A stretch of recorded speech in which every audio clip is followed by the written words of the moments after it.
go ahead and get this meeting started. We'll do attendance. Thank you for everyone's patience. We just new facility, new room. We want to make sure that the technology works and everything. So we'll go ahead and do attendance. Roll attendance. Kevin Altucker. Here. Denise Diamond. Here. Austin Full-Navy. Here. Lisa Fragola. Here. Mike Eister. Here. Steve Littell. Here. Zach Mulholland. Here. Excellent. And before we do the land recognition, it was requested because of the recent tragedies that are happening in Israel and the Gaza Strip that we do a moment of silence and in hopes of peace in this time and that region. So we'll honor a moment of silence.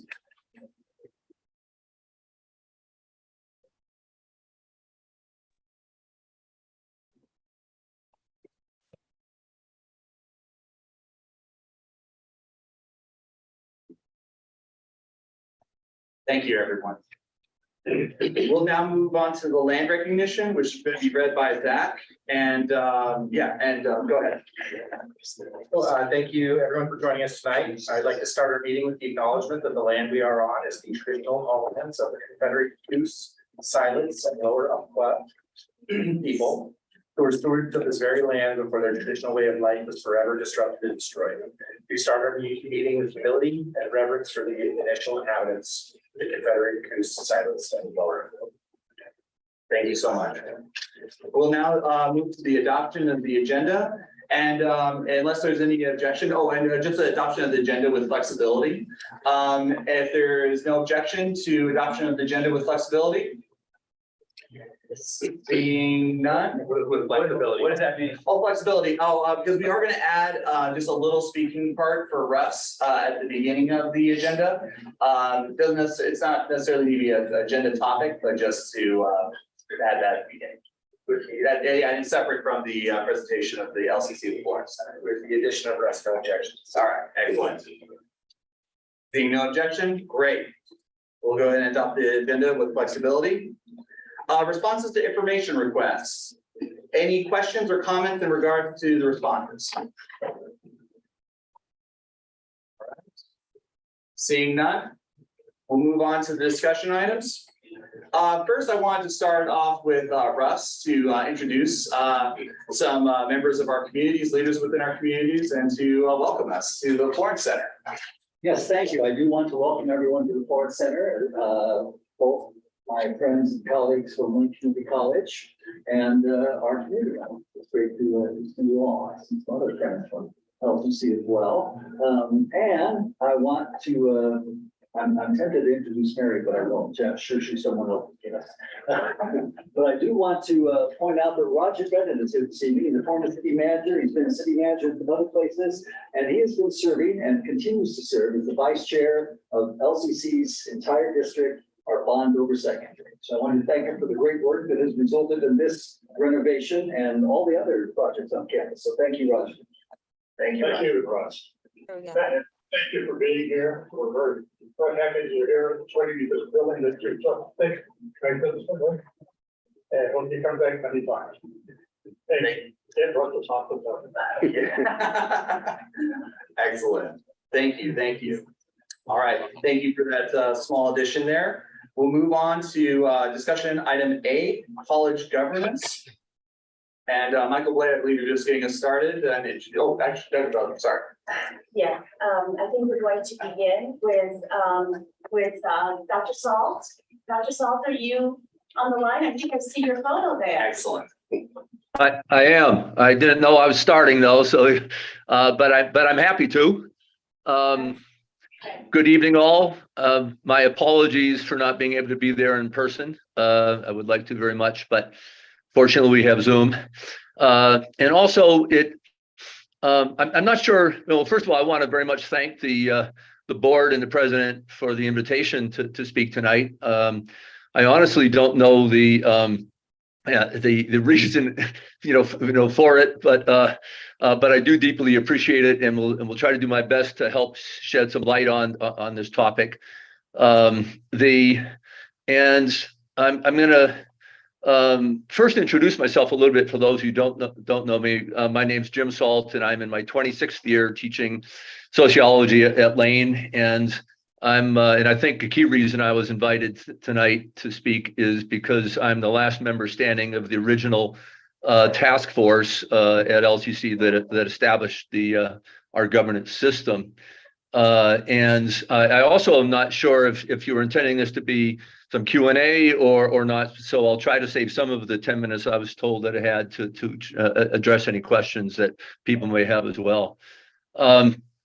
The first thing I guess I would say is, once this spring and once this fall, I've already addressed one of the topics that have come up, which is some statements that suggested there's confusion over how our system works, and especially over whether it's a recommendation only or actually a governance system.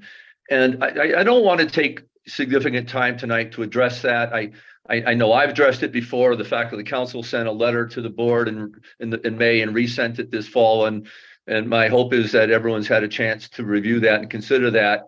And it's also my hope that the faculty, that those who have been hearing that there's confusion about this, have accepted the evidence that we presented, and frankly, we haven't seen any responses. We haven't had any rebuttals, and so I'm hoping that question is really not what we're going to be talking about.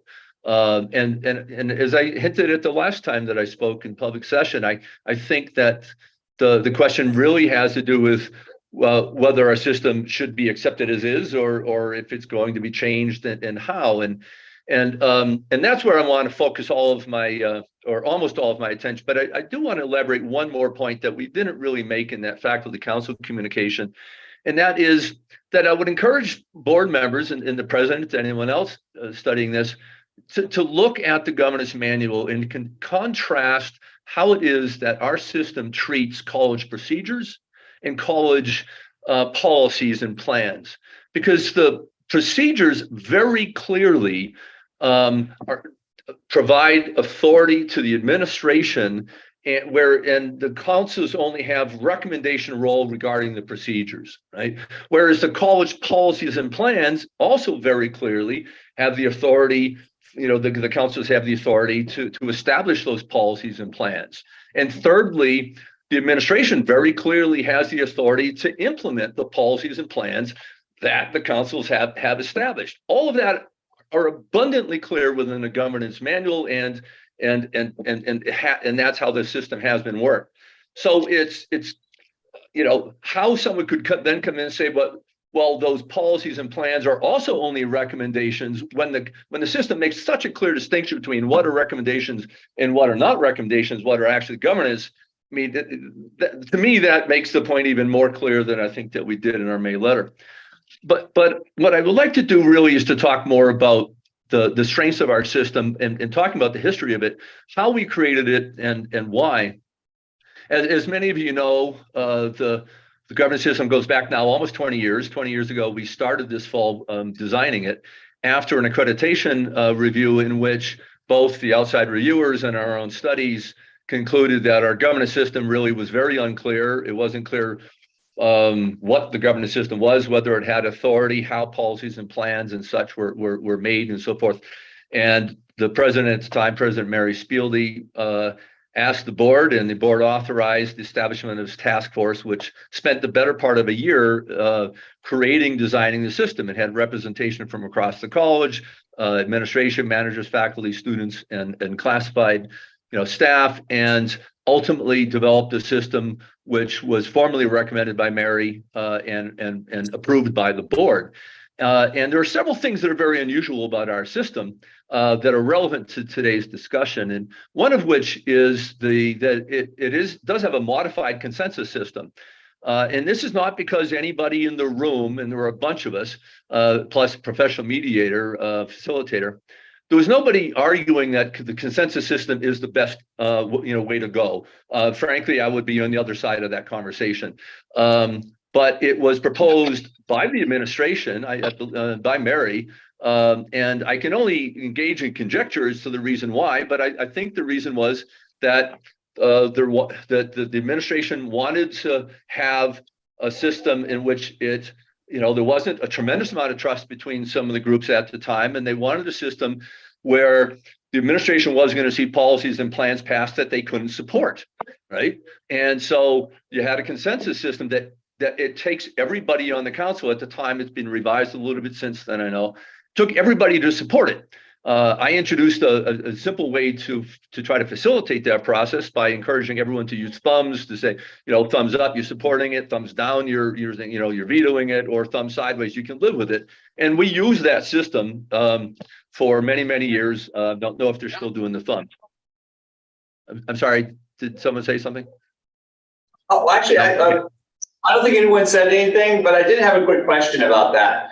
With that consent model, did you have the dissenter's obligation? So when obviously a thumbs down is a veto, but the dissenter's obligation is essentially when there is a thumbs down, that person has to make a suggestion that at least gets everyone to neutral, essentially. Does that make sense, Jim? Yeah, it's a good question. And we had a variety of mechanisms. Some of them are spelled out in the governance manual. Some of them were added to it after the initial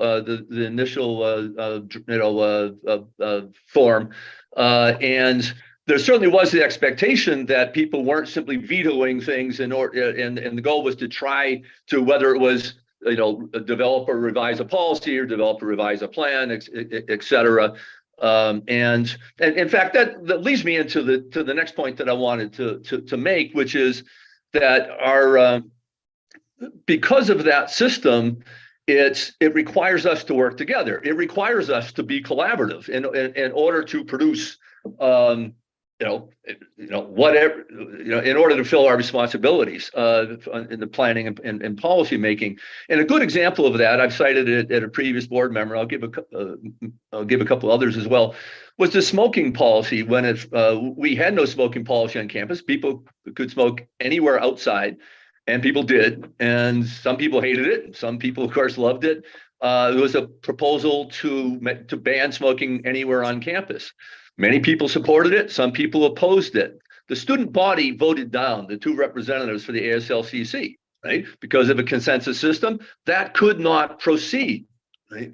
And I was chair of the college council at the time, and it was the responsibility of the chair to try to help develop consensus. And eventually, I made a proposal, and eventually we got support for it, which resulted in the system that we have today, which was that we banned smoking everywhere except for four particular places, smoking areas, and that was passed on to the administration to identify exactly what that would look like and where and so forth. And it was a real good example of how it is that a consensus system, can work. Now, consider if we didn't have a consensus system, what would then have happened?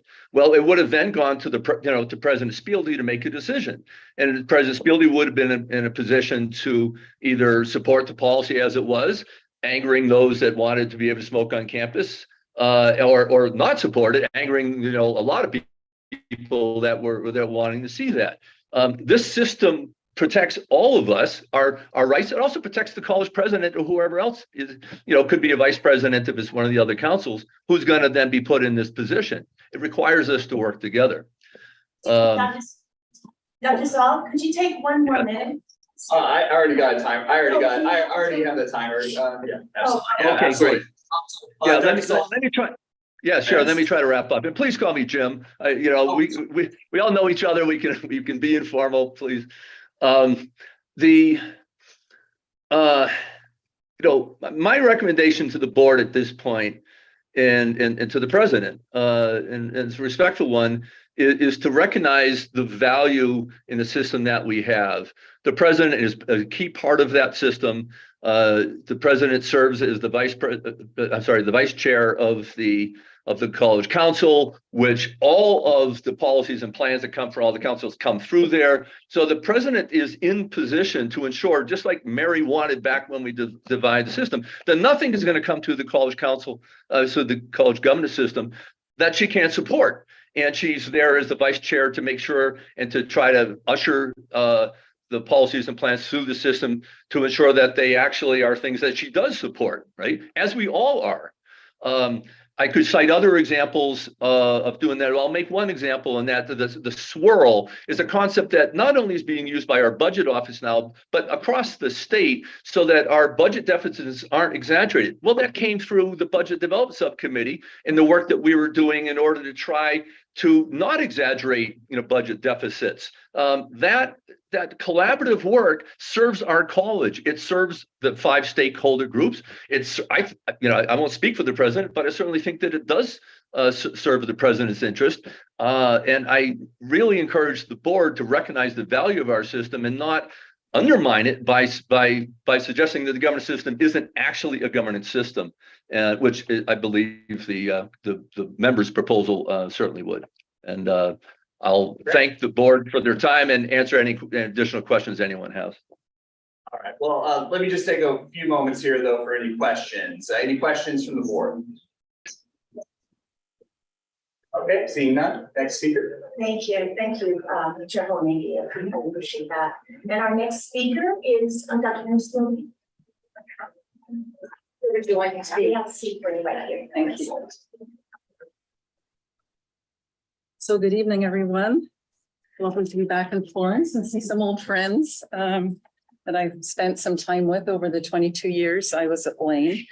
And I'm happy to be here to provide you a little bit of historical perspective about the governance system since, like Jim, I was part of the original task force to create this, this system that we have. I want to basically say three things in my 10 minutes. One is to discuss the board's policy framework that kind of guides everything that happens in the institution. Another is to talk about our intentions when we created the governance system. And then the third is to share some agreements that we made as we developed the system. So in looking at the board policies, and they may have been adapted some since I've been gone for 6 years. I was going to say thankfully, but that doesn't sound very grateful. So don't miss board meetings. So, as you know, the way that the board governs the college is through your policy making and your planning. And so looking at policies kind of dictate what you're supposed to be doing and what the rest of the institution is supposed to be doing within those policy guidelines. So when I look at board policy 312, governance and executive directions, it's very clear that you delegate power and authority to the chief executive to effectively lead Lane Community College. And that is repeated in OCCA board policy 2430. The president may delegate any powers and duties entrusted to them by the Board of Education, including the administration of colleges and service centers, but will be specifically responsible to the Board of Education for the execution of such delegated powers and duties. And then board policy 325 itself, which was the college governance policy. And in that policy, it does, I think, as Jim has described, it delegates authority for the general supervision and control of the college to the college president.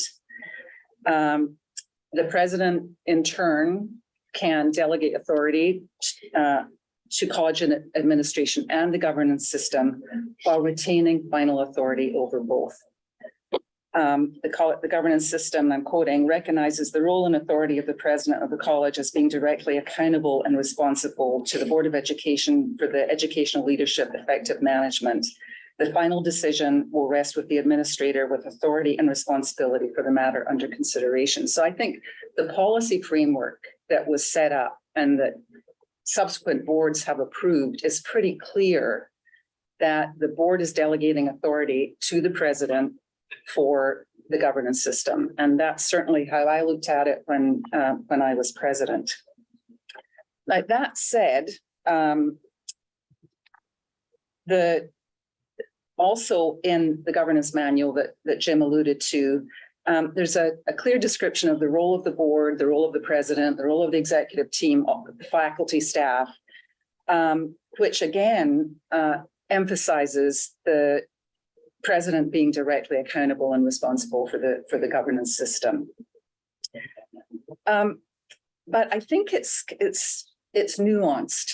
And I'll say that because, well, first of all, I want to say this was about internal governance. It was nothing to do with board governance, and it was nothing to do with department governance. It was to do with institutional governance. And it's nuanced in the sense that there's a continuum, right, between input where a president or an administrator takes input, then goes off and makes a decision. So that's kind of one end of the continuum. And the other end is delegating authority to decide. And I think what we were striving for was, somewhere toward you have the ability to decide. So more than an input model. I think we certainly wanted more of an input model than an input model. And we wanted to include all the stakeholders, which we identified as students, classified staff, faculty, managers, and administrators. So we came up with this idea, and and looking back at it, I think it was a little wonky, but it served its purpose. Now, I'm not saying can continue to serve its purpose, but at the time. So we came up with this idea of bringing all those stakeholders to the table. Faculty, classified students, managers, and executive administrators are their designees. And the idea was that with all voices at the table, we hopefully could reach consensus and move on. And frankly, as an administrator, that's the easiest way to get your work done, right? If you can all agree to something, then you don't have to fight about it, and you can just get that checked off and move on. However, and I think this is the key piece, because the board was adamant that the president was the steward of governance and was going to be held accountable and evaluated on its success and the decisions that it makes, I felt, and some of our board members at that time felt, that I had to have a way back in, or an administrator had to have a way back in to the conversation. If the council was kind of leading in a direction that may not have been in the best interests of the larger college.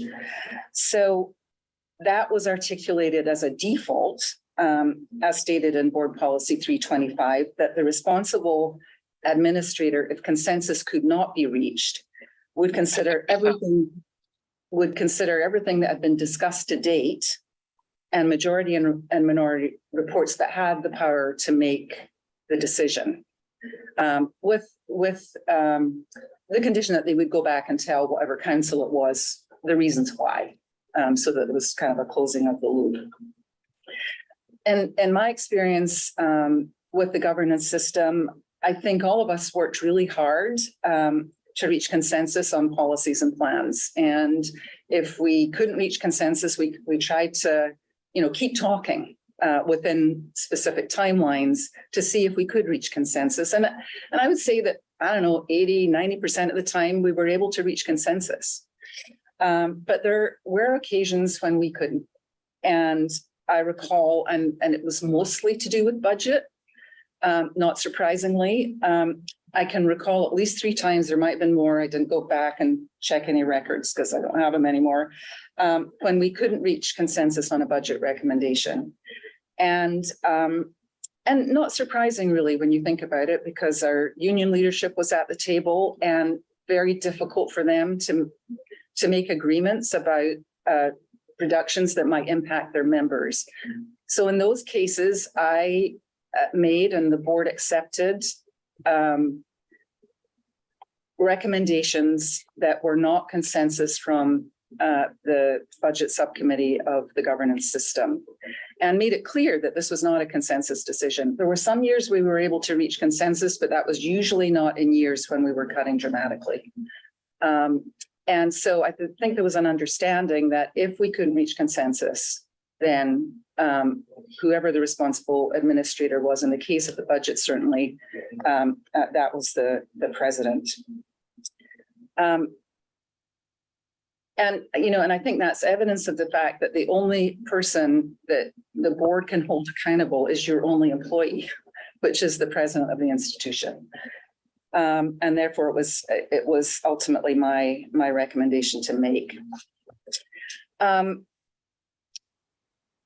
So, and I want to say a little bit about So that's kind of our intentions. Our intention, albeit as wonky as it is, was to try and reach consensus, but to provide that default if agreement couldn't be reached, so that the work of the institution was not being held up. Because I think you know that academics can talk about things for years and not move forward.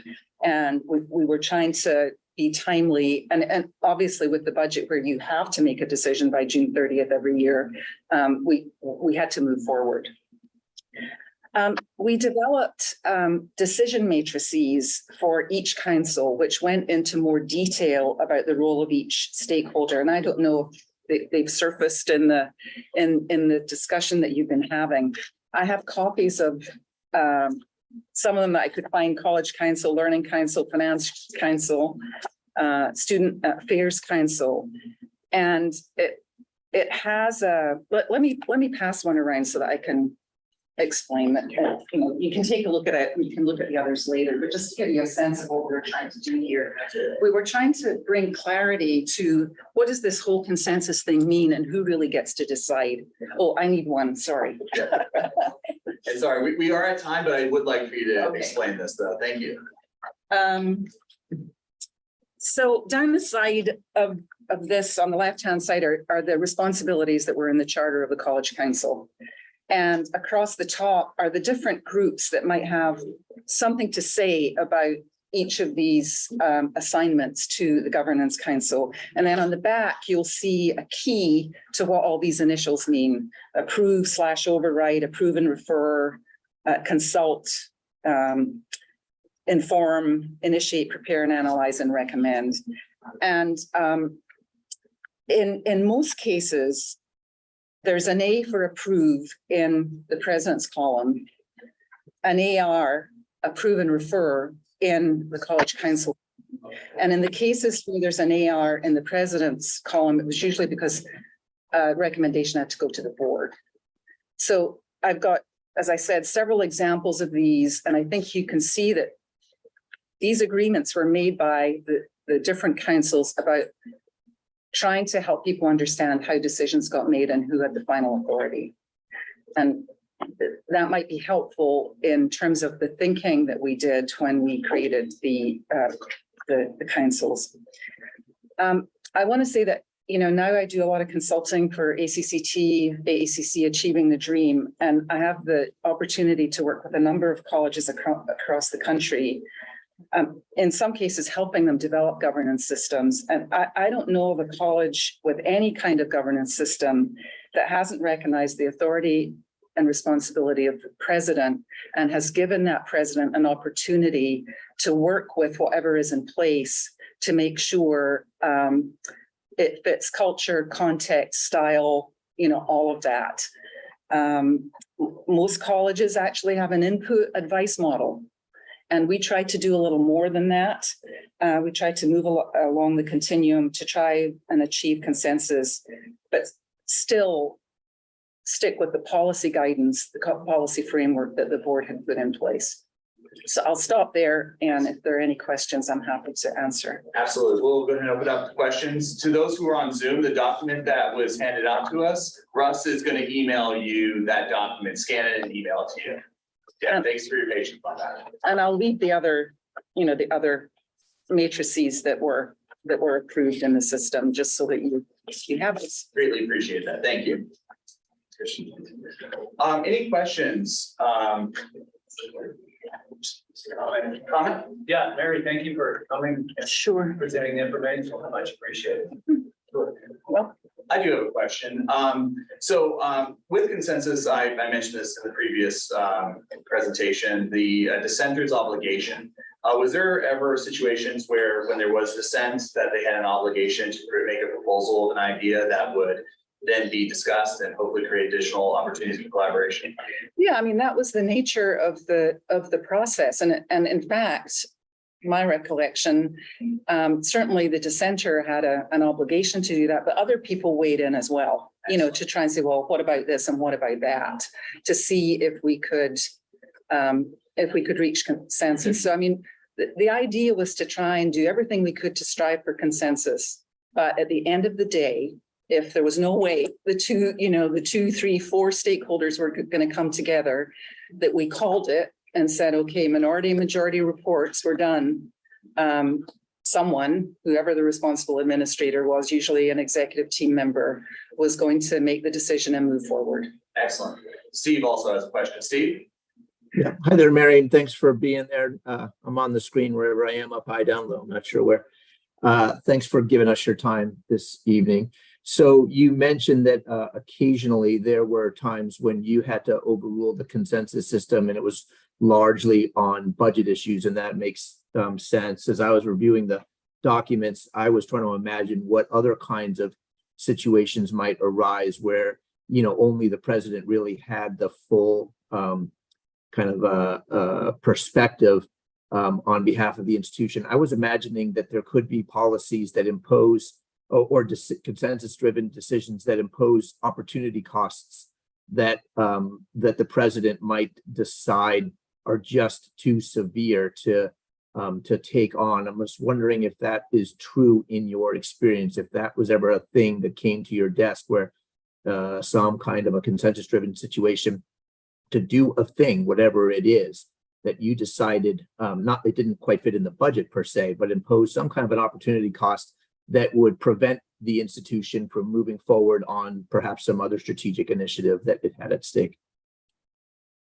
I can't really recall anything that in that regard, Steve. I mean, I think what we tried to do is get those issues on the table early so that they could be known and discussed fully in that attempt to reach consensus. We did have a major disagreement over the cultural competence policy in, 2015. And in fact, the board took that out of the governance system's hands and said, you know, you've been working on this for 3 or 4 or 5 years, however long it was. And we think we need a policy. So if if the governance system isn't going to do it, we'll do it. And that's what happened. We couldn't come to consensus around that. That's the only. Thank you. Sorry, I didn't mean to cut you off. The other question I had, you kind of began to address it a little bit. You said that you can't think of any other college that doesn't provide its president the authority to overrule whatever their governance system is. And my guess is that presidents do so quite gingerly, right? And, with significant, concern for blowback and all the rest, but once in a while feel the need to impose. So it's not something that they do willy-nilly, but nonetheless, you said you cannot think of a single college that doesn't provide its president that authority, perhaps with LCC as the exception, at least as some people interpret it. So my concern is if we were to underwrite that or, further, support the policy or the perspective, let's say, that Jim Salt has, has given us this evening. What I'm worried about what that might do to, in terms of attracting future presidents. If they were to know that, hey, Lane Community College is an exception and does not provide the opportunity for its president to override its college governance system, and the board holds that president ultimately accountable. I'm very concerned that that would undermine our ability to attract top-notch candidates. I think we have one, by the way. I just think she didn't know about this governance issue before arriving. But this discussion tonight will only make that issue that much more visible for future presidents. I'm wondering what you think about that issue. Well, I mean, generally speaking, good presidents are hard to come by. I mean, the pools for presidents are shrinking. The tenure of presidents is at under 4 years. And all of the research shows that if an institution needs to do the transformative work for students to get them on the social and economic mobility ladder, we have to change our practices. We have to deconstruct the systemic policies that we have in place that disadvantage our most underserved students. And that's tough. That's tough as a president to make those changes. And so people come in and do what they can, and they either get run out or they run out themselves. And the replacement pools are just, They're just not there. Others could probably speak to that better than I can, because I don't do searches, but I know from talking to colleagues that it's, you'll always get a president, but whether you get a high quality president is a different matter. The other thing I would say, Steve, about, if people know about this, I mean, on paper, your policy framework is very clear. You delegate authority to your president and hold her, in this case, accountable to steward and evaluate her on the decisions made by the governance system. So on paper, it's pretty clear that you've delegated that authority. Now, what I don't know, because I'm not in the mix here anymore, is whether that's actually real in practice. It's beginning to sound like it isn't. But that's for you as a board to either, to affirm that what you have in your own policies is actually what you're doing. And, if you're not, be careful, because accreditation is going to come a running. And we've seen examples of that across the country, of boards who are not complying with their own policies and getting in pretty serious accreditation trouble as a result of that. So we got Denise and Mike. Yep, and then we got Denise and then Mike. Denise? Thank you. Thank you so much. I didn't have the opportunity to meet you, but thank you very much. Very nice to meet you. I think historical perspective is often very useful. In the documents that I've read, and I have read the manual, it does emphasize training in shared governance. And how would you, it seems to play a very important role. My experience is that often presidents are not individuals who come through the ranks of faculty or staff and shared governance experiences, or maybe even working with labor experiences. So knowing the history and how that operates at any given institution, right, that has its own culture and climate, it is really important. I mean, this was developed. So how do you see the training in shared governance as an important part of being able to delegate and to have that communication, because you know that there's a foundation there. Yeah. Just like we have to be trained. Yeah. And, I think some years we did that better than others. I mean, it was always kind of written in that we would do an orientation for new members. We would orient people to the governance system. And I mean, I think somewhere I've still got a slide deck on the computer, that we use collectively to do training on the governance system. So that was definitely part of our intent. And honestly, I think some years we did better than others. The same with communication. I mean, I think the people that were involved in the governance system kind of knew what was going on, but the rest of the institution, we probably didn't do as good a job as we could have done to communicate what the governance system was actually responsible for, which was policy and planning, and not administration, execution, implementation. I also meant that in your work now that you're also doing a lot of consulting and see a variety of models. Do you find that administrators and are given the training in how their particular institution is using shared governance? So I can only talk about what I've seen and what I do, and I facilitate 2 national leadership programs, one for people who want to be president and one for people who just become presidents. And in practically every case, we have conversation about shared governance, college governance, participatory governance. And many colleges have moved away from the term shared governance, and you'll notice that we called it college governance. And the reason we did that was there was a lot of confusion about what the word shared meant. I mean, Lane had a policy on shared governance long before this, that I think when I first came here, I must have asked 50 people, what does that mean? And got 50 different answers. some thought it was like we all get to decide. And some people thought, well, that's why you get paid the big bucks, you get to decide, and lots of people in between. And that's actually why we created the governance task force, to try and bring some clarity to what it really means. And we changed the terminology to be college governance. So I do think that in the national leadership programs, at least, there is conversation about governance and with whatever nomenclature you want to use around that. Excellent. Mike? Thank you. Thank you, Mary, for coming out to Florence and spending your time with us tonight. Your experience, and not only as president of Lane, but the work you've done since then is impressive and important for us to consider.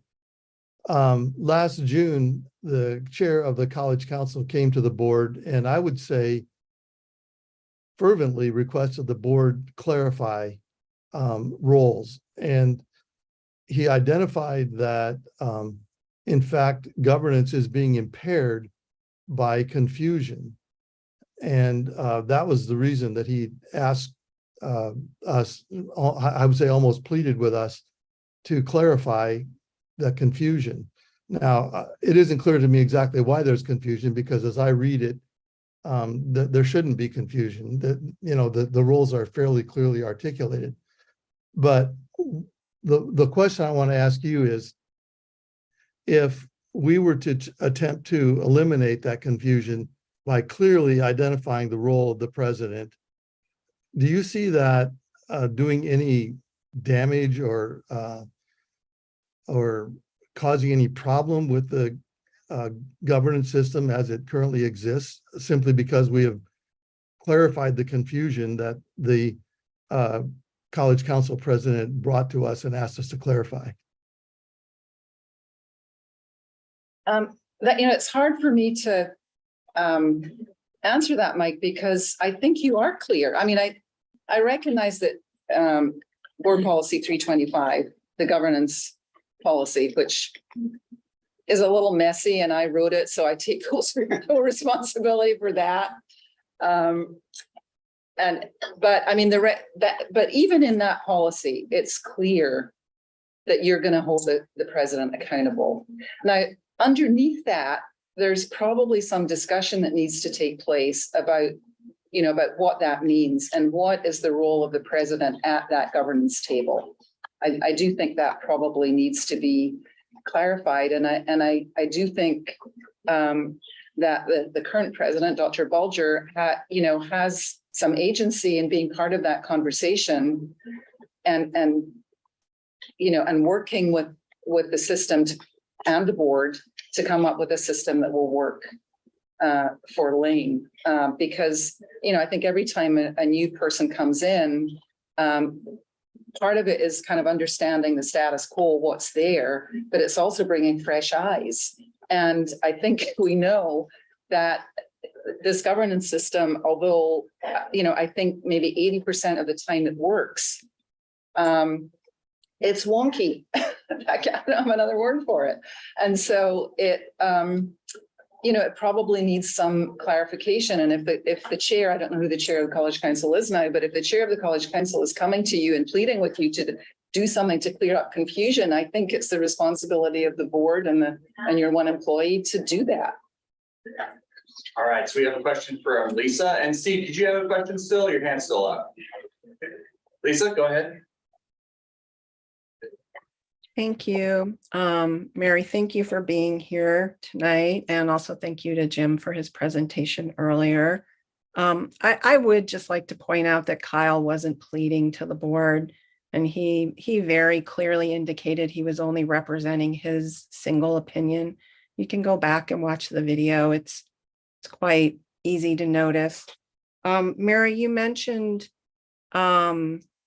stewardship several times in the points you've made, and you said it's the president's responsibility to steward the governance system. I wonder if you could elaborate on that, including the responsibility of the president to participate in the governance system. Yeah, I mean, I think the stewardship piece is around, at least the way I think about it, is creating systems where you have all stakeholders at the table so that you can hear the various perspectives, whether it's a student, and and up until the point we created the system, classified staff had very little voice, students had basically no voice, managers had basically no voice. So the idea of stewardship to me was to provide an inclusive environment where all of those voices could be looking at a policy or the creation of a policy through those different lenses, because they all had different perspectives. So that to me was what the stewardship was about, was creating that space where that actually could happen. As far as participation, I think the documents, talk about the responsible administrator or designee, the president or designee. So, I can't, I chose to participate, but I can't speak for my colleague and say that she should participate. She may want to have a designee participate. So I think that's, I think it's allowable under the system, and it's a judgment call whether you participate or not, to me. Thank you. And just FYI, the Mary Spiley's documents have been uploaded to Board Docs, so it's accessible to all those who are viewing. Any last questions? Just a brief question. You mentioned stewardship, but you also mentioned like a spectrum of, decision making and so forth. And I really agree with your concept that giving classified professional students a greater voice in that process. Would you say that is more, and obviously in the spectrum of that kind of decision making side of the spectrum there? And did that have a positive aspect on the culture of the institution during those time periods you were on that side of the spectrum? Did my question make sense? I think so. Did it have a positive impact on the culture? Okay, here's my take. I think most of the councils work really well. The Finance Council, the Learning Council, the Student Affairs Council, the whatever other councils worked really well. The College Council was dysfunctional. And I think it was because it was very politicized. It was politicized because I was at the table. It was politicized because the union leadership was at the table. But I think legitimately at the table. I'm not saying that we shouldn't have been there, but we got bogged down a lot in College Council. But I wouldn't judge the governance system just by the dysfunction of College Council. It was the most visible, and it got in the way often of the other councils getting their work done. That said, we did some good work, but I do think the more the College Council got out of the way and let the experts, the faculty and staff on Learning Council, the faculty and staff on Student Affairs, along with the executive officers for those areas, the more we left them alone, the more and better work they got done. One last question, please. That said, and which is a very interesting point to make.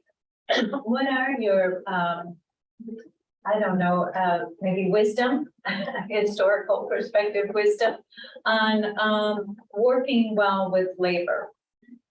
This is a big piece, right? And all faculty and staff operate under the guidelines of their negotiated contract. That's the bottom line from an employee point of view, right? Mm-hmm. So what kind of perspective or wisdom would you offer us on that? I point out it's a collective bargaining agreement. So what's in those contracts, for good or bad, were collectively decided and agreed upon. So, I think it's incumbent on both the union and the administration to try and, live within whatever was agreed upon, again, for good or bad, until something gets changed.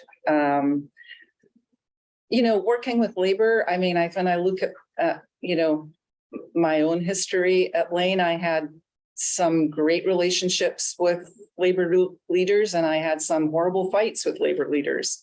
I think for legitimate reasons on both sides. So, I can't speak to how it is now. We would fight and then we go have a beer. And sometimes we'd fight and we wouldn't have a beer. I mean, it depended on the issue. I think legitimately, people have different perspectives depending on where you're sitting in the organization. And you just have to keep working and, trying to collaborate on doing what's best for students and, best for the institution and the financial health of the institution and what it does in the community. Sometimes you can agree and sometimes you can't. But I think that's where, the board comes in terms of delegating, as you have in policy, your authority to your one chosen employee who is the college president. And Steve, we have some more speakers coming up, but go ahead, ask a question, and we're kind of cutting a little bit into our board discussion time period, but I want to make sure that questions get asked. Go ahead, Steve. It's actually just a follow-up comment, just to be clear, Mary, and for the benefit of others, the collective bargaining agreements were not subject to discussions at college council. They are explicitly left out of the governance system. That's what I read. So while those things need to happen, though they are expressly not, they are dealt with in a different environment entirely. Is that correct? That's correct. I mean, we were very explicit that collective bargaining, personnel issues, and legislative mandates, things we could do nothing about, like the legislature, somebody says you have to do this, having a fight about a policy didn't make a lot of sense. So those were outside of the governance system, as were board policy development, that was outside of the governance system. Now, that said, it's hard to leave your union hat behind. It's hard to leave your president hat behind as you're discussing things that you think might sometime down the road impact a bargaining conversation. Although we tried to be really disciplined about, no way, that's bargaining, we're not going to discuss it. I'm not saying it didn't come up and influence the discussion to some extent, just because you can't necessarily leave your hat behind, whatever that particular hat is. I got you. Where I was going was just trying to make sure that for those who have concern about vesting that this kind of override authority with the president, that it does not give her the power to overrule a bargaining agreement, right? That's the thing I'm trying to get clear about. It's collectively bargained. It comes to the board. It comes to the union. They approve it or not. You approve it or not. And that's a board decision. Usually, at least almost always in my tenure, on the recommendation of the president. Thank you. To approve an agreement that was made at the table. Thank you so much. You're welcome. And answering our questions. Sure. Appreciate it. Dr. Boulder, Yeah, I want to thank both of our speakers. We do have 3 more speakers. I want to just check in. We have Tony McCowan, and Tony was a former board member. I wonder if Tony, if you would not mind if I check in with someone who may have a hard stop at 7 o'clock. And yeah, that's fine. that would be fine. Thank you so much. So let's see if Keita Beguera is on the line.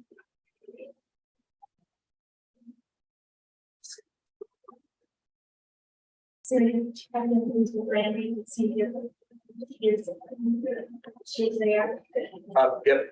Oh, yes, okay. Keita Beguera is our liaison with the Northwest Commission. That is our accreditor for those of you who are in the audience.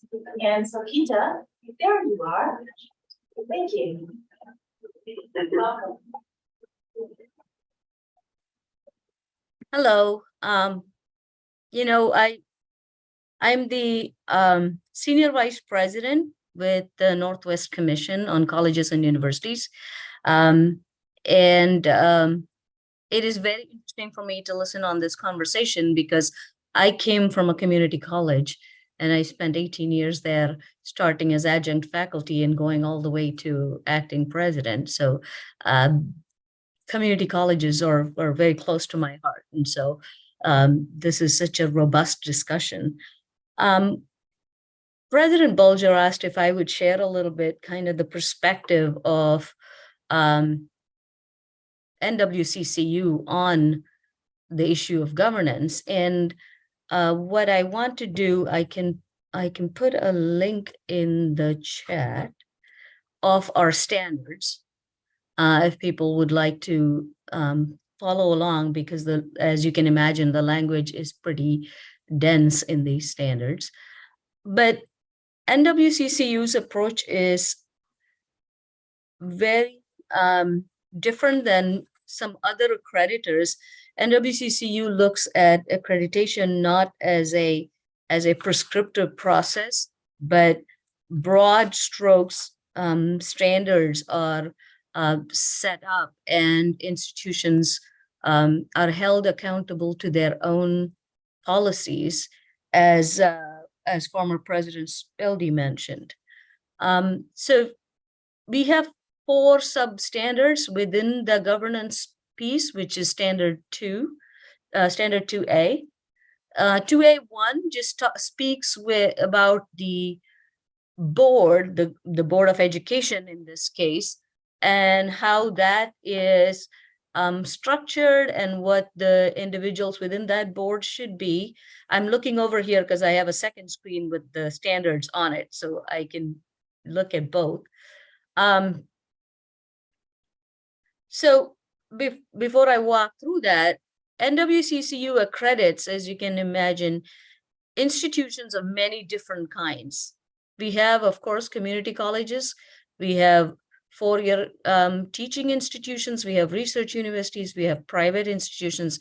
We have tribal institutions, faith-based institutions. So the reason we have the broad strokes approach is that if we start to specify things, it would not apply to all our institutions. So we keep it fairly broad. So going back to the actual language there, you will see that 2A1, is everybody able to access that link? Yeah, we're working on getting it into shared documents so that our board members can see it. Oh, perfect. Excellent. Okay, there we go. Right there. Perfect. So as you can see, the 2A1 really specifies the governing board, whether it is the Board of Trustees, Board of Regents, in this case, you're the Board of Education, and what their role is, and how they interact with the institution, and what what are the conflicts of interest, and that kind of thing is covered in there. The 2A2 talks about that the institution has an effective system of leadership staffed by qualified administrators with appropriate levels of authority and responsibility and accountability. And as I heard some of the discussion ahead of this, the accountability piece is key. And the accountability of the individual is for the planning, organizing, and managing of the institution and assessing its achievements and effectiveness. Then 2A3 specifically mentions the chief executive officer, in this case, the president. The president has to have full-time responsibility to the institution. The chief executive officer may serve as ex officio member of the governing board, but may not serve as a chair. That's of course this board of education. It does not talk about governance within the institution. The last one, 2A4, is really the one we're talking about here, which is the institution's decision-making structures, processes, which are documented and publicly available, must include provisions for the consideration of views of faculty, staff, administrators, and students on matters in which each has a direct and reasonable interest. So the functional piece there, the key thing is that there has to be a way for the institution for this to make provisions for consideration of the views of. So what NWCCU does is basically leave it up to the institution to say what is their decision-making policy. And that the institution is following policies, bylaws, or procedures that the institution itself has promulgated, and that it holds itself accountable for that. In terms of experience with governance, I was part of a governance process in my previous institution, and the idea of the president being a voting member within a college council is unusual, not unheard of, but very unusual, and I would say rare. And the institution where I was, the discussion happened before about the input advice model that was written into the charter. So the charter for the governance, the policy 325, those are what NWCCU sees as the policy and procedure that you're following. And NWCCU asks that the institution be accountable for that. So we do not really get into, it would be improper for us to get into any further detail into the governance of the individual institution.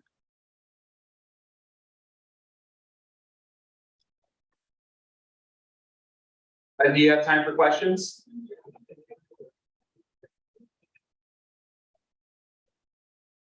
Oh, can you hear us okay? Agita? Oh, sorry. Yeah, go ahead. I see a hand up. Yeah, so Steve, you had a question, go ahead. Hi there. Thanks for your time and your expertise. I'll get to my question pretty quickly. For me anyways, 2A.2 and 2A.4 seem to, potentially be at odds or could be at odds with each other. On the one hand, you're saying we need to have effective system of leadership and appropriate levels of authority. Mm-hmm. And then on the other hand, you say, we can come as long as we have a clearly written decision-making process and that we are following it, that's adequate. But those two things are not, those two things are not necessarily mutually supportive. That's so the way that we read that is that 2A4 basically says the authority, whoever is making the decision, the authority lies with the CEO. We talk about the CEO and the administrators are the ones that are accountable. Right? It's the discussion that happened earlier, where President Spildy talked about it, that we consider when NWCCU deals with an institution, it deals with the CEO, the president, as the representative of the institution. The Okay. 2A4 is really focused on making sure that the person in authority, the group in authority, does not make a decision without getting the involvement, without taking into consideration the stakeholders and their viewpoints. Okay, thank you. Any other questions? I have a question, if not. All right, Mike, just a really quick question, and Lisa, you can probably speak on this too. When we were going through an accreditation, I remember the chair and vice chair, Rosie Pryor was vice chair at the time, and I was in a meeting with getting feedback from NWCCU about they had positive reviews of our shared governance and how it functioned and the participation by faculty, classified professional students. Brett, can we stop sharing, or Shane, sorry, can we stop sharing for now, just so we can see all the faces? Thank you. So anyway, during that meeting, we received positive feedback about the shared governance. And I think it had to do with just the fact that there was participation and discussion from different viewpoints of the institution. So yeah, so I just wanted to ask in regards to that positive review. Or actually, when you were, let's see, sorry, I'm trying to form this in a question, not just a comment, and I apologize. But yeah, I've also talked to other institutions that are going through accreditation at the recent ACCT conference, and they seem to really have a great value towards shared governance. So yeah, I'm sorry, I meant to inform that in a question, but it ended up being a comment. I'm sorry. And do you have any response to that? So, now I wasn't the liaison during your previous visit, but I can imagine the language that was written when the review team comes in and looks at that. They look at the full structure, and what the comment was probably about having a structure that really engages all the stakeholders, right? That's what NWCCU requires, that all the stakeholders have a opportunity to present their point of view, right? The consideration of the views of faculty, staff, administrators, and students. So I can imagine that would be considered as a positive, that you have a structure in place, as President Spildy mentioned, former President Spildy, that you have faculty and staff and students are all part of that governance process. So that is a structure that is commendable. The question that the institution has to ask is, again, former President Spildy asked this question: is there clarity for the institution on how decisions are made? And that's a question that has to be answered within the institution, is how clear are the decision-making processes. That. Through what processes of accreditation does NWCCU work with Lane where these considerations might come into account in continuing our accreditation or getting new accreditation? I couldn't hear that very well. I think the question was how would NWCCU assess the process? Take our current processes into account during future accreditation processes. How does that actually work in practice? So the NWCCU the accreditation is on a 7-year continuous improvement cycle. So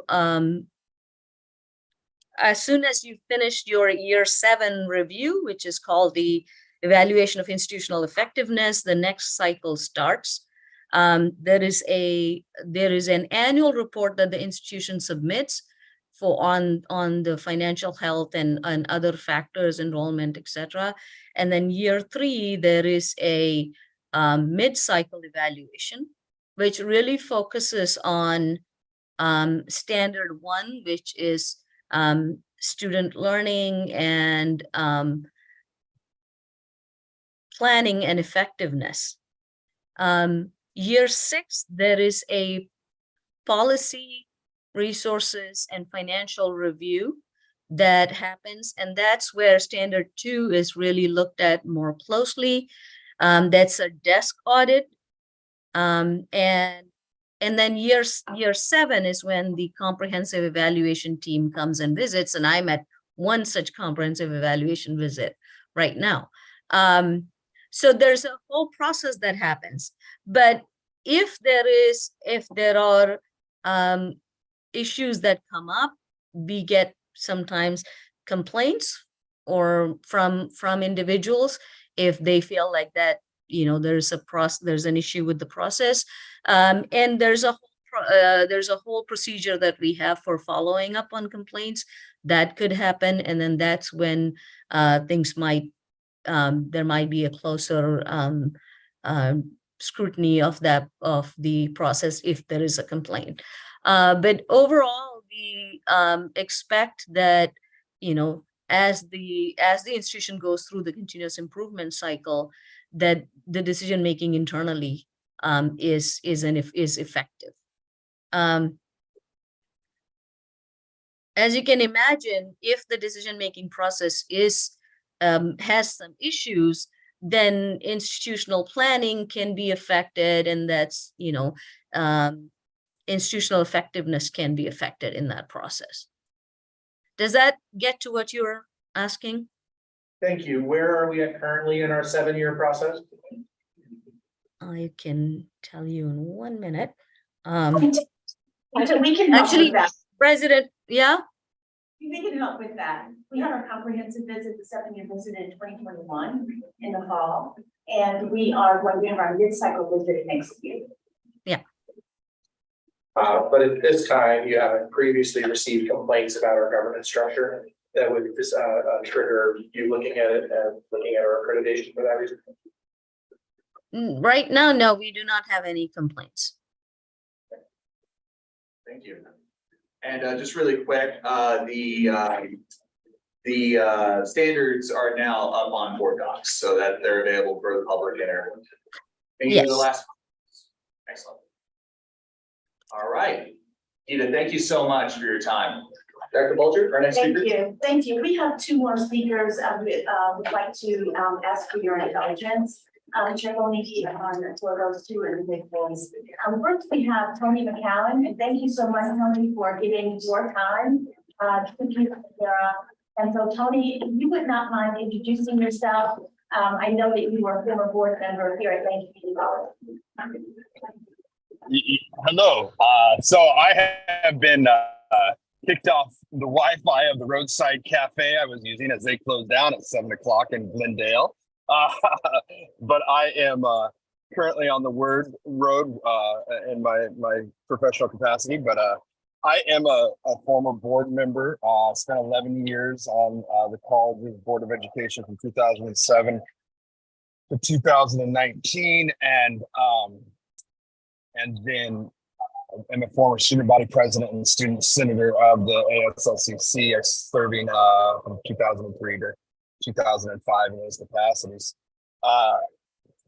In my student body presidency year, I helped oversee the students' inclusion in the first year of the governance system. And in the year prior, I served in a working group, an informal working group with the Students' Senate and other student government members, assisting the student participant who was included in the working group for the development of the government system. As student body president, I was on the college council in the first year and assisted in writing and approving the college governance charter and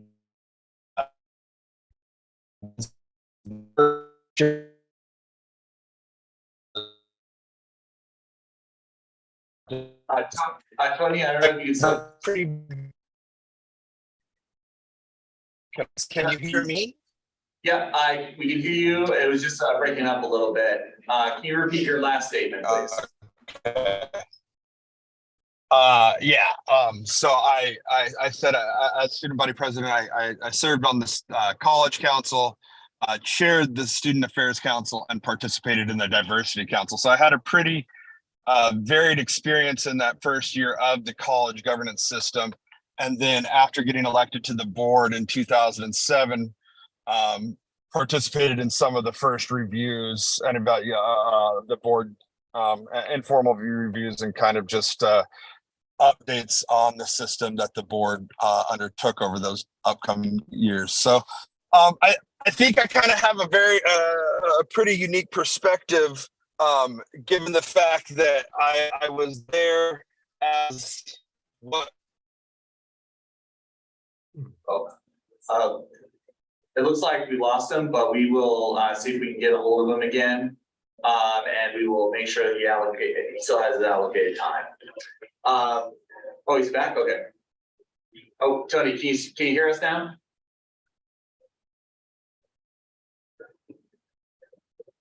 Tony, can you hear us now?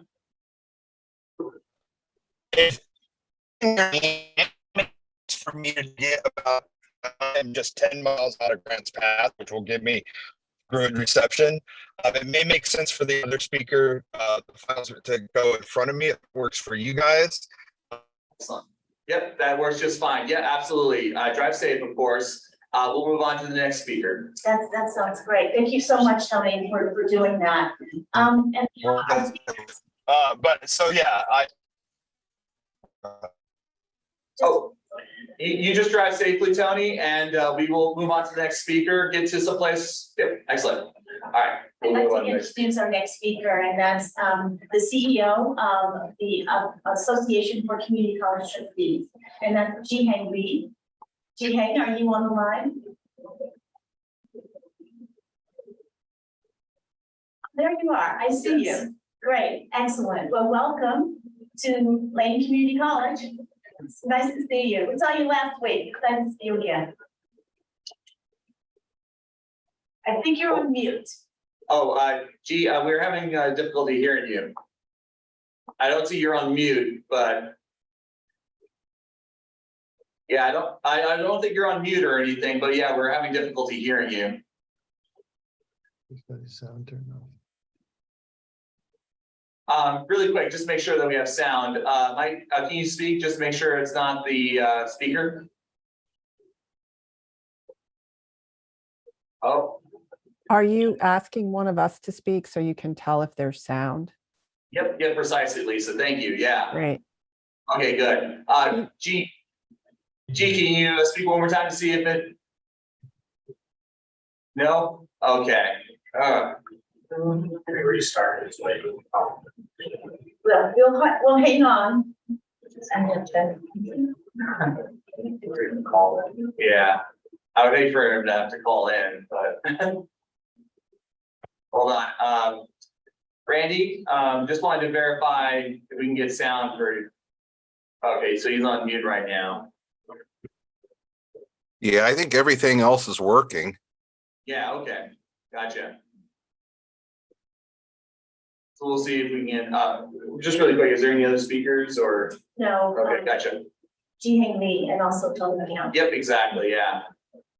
Let's see, so Tony, really quick, we're having some technical difficulties. Can you hear us okay, though? Actually, actually, G, Doesn't matter. us okay? I'll wait. I can wait. We can hear you now.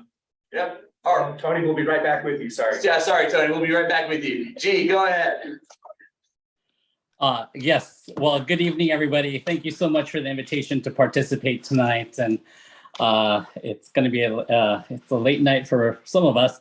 So I just, Dr. Bulger had requested that I kind of address kind of the typical process as it relates to the board CEO relationship.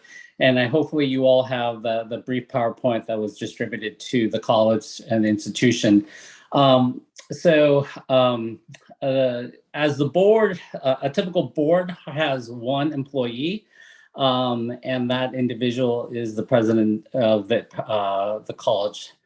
And the way that we describe this relationship is that the board and the CEO have a unique relationship, and that the board prescribes all of these aspects. So the board provides these aspects. It directs and leads through policymaking and planning.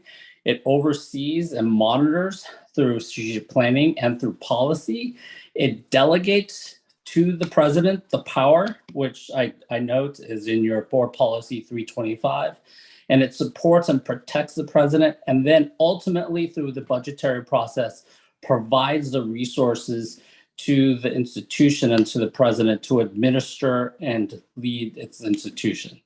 Now, for the president's role and function with institution is essentially the day-to-day management of the organization. It's the president is tasked to ensure that it is she or he is executing all the policies that is outlined by the board, is leading the strategic plan that is outlined and worked with the board and the CEO, and ultimately at the end of the day is adhering to and following all the rules and regulations at the state, local, and federal level. The next slide. So this kind of captures it a little bit differently. So this you'll see on the governance side. So the governance, you as a board have these functional roles and responsibilities as elected board members. You have a statutory authority, you have a responsibility, you have a fiduciary responsibility, you have a policy-making responsibility. You provide direction to your CEO, you delegate to your CEO, you monitor and you oversee your CEO through an evaluation process, and you support and you protect your CEO through the process. Now, the consultation part is where both the president, CEO, and the board have a functional role. That includes the strategic planning process, whether or not that's on an annual basis, whether or not that's on a multi-year basis, 3 to 5 years, and that's also on advocacy. Obviously, you're close to Salem, you're not so close to Washington, D.C., but those are visits that we encourage. Those are visits that boards and presidents always need to do and need to support their institutions for funding, for regulatory processes and others. And as I mentioned previously, the administration functions are leading the institutions, management, and day-to-day overseeing the institution and making sure all the day-to-day tasks are carried out within the institution. Next slide. So some of the things that I would just mention in terms of the board function and role is to ensure that boards need to understand and stay within the framework of understanding the bigger picture. We always call this the what exactly the community wants from their institution. It needs to delegate clearly and powerfully to the president, CEO, and it's whether or not that's through policy, whether or not that's through the strategic plan, so that the president, CEO understands. Ambiguity is not great for a president, especially when they have a series of their bosses and them not knowing what the marching orders are is not great. So having a definitive list of items is the best course of action, and leading through policy and through a strategic plan, and having a larger envelope or a larger universe of a strategic plan and not a very granular strategic plan is usually the best course of action. Resisting the temptation to describe staff the means of the how. So for an example, if you have a student success module as part of your broader strategic plan, not telling your president or your vice president of student academic affairs, we should do X program or this initiative, but broadly speaking, this are things that we should be thinking about without actually prescribing specific items for the administration in detail. You should always tell your president and CEO what are unacceptable through policy, and having broader policies is the best course of action. And those are usually important guardrails for the institutions. And we always say that it's been interesting to kind of listen to your conversation about shared governance and all sorts of stuff, because many of the items that govern your institution and your board is through policy. So it's interesting that you say all these things, but I would say that all the documents that outline the role and function of your board is actually through policy governance, but you also do allow a form of shared governance by you allowing additional stakeholders an opportunity to provide input into your governance process. And then also, the last but not least, you need to monitor for accountability. You know, the evaluation process is important. This is a key function of boards. This is whether or not this is on an annual basis. We encourage this, but you know, or on a every other year basis. Boards need to evaluate their one employee, whether or not that's through an adherence to the policy, adherence to the strategic plan. These are typical processes that all boards should adhere to going forward.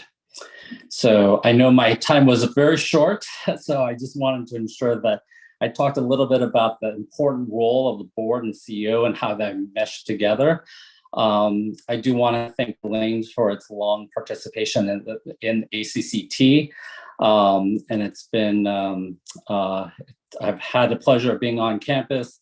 I've had the pleasure of working with a number of our trustees, including Tony, although I believe Tony's beard's gotten much longer and grayer since the last time I saw him.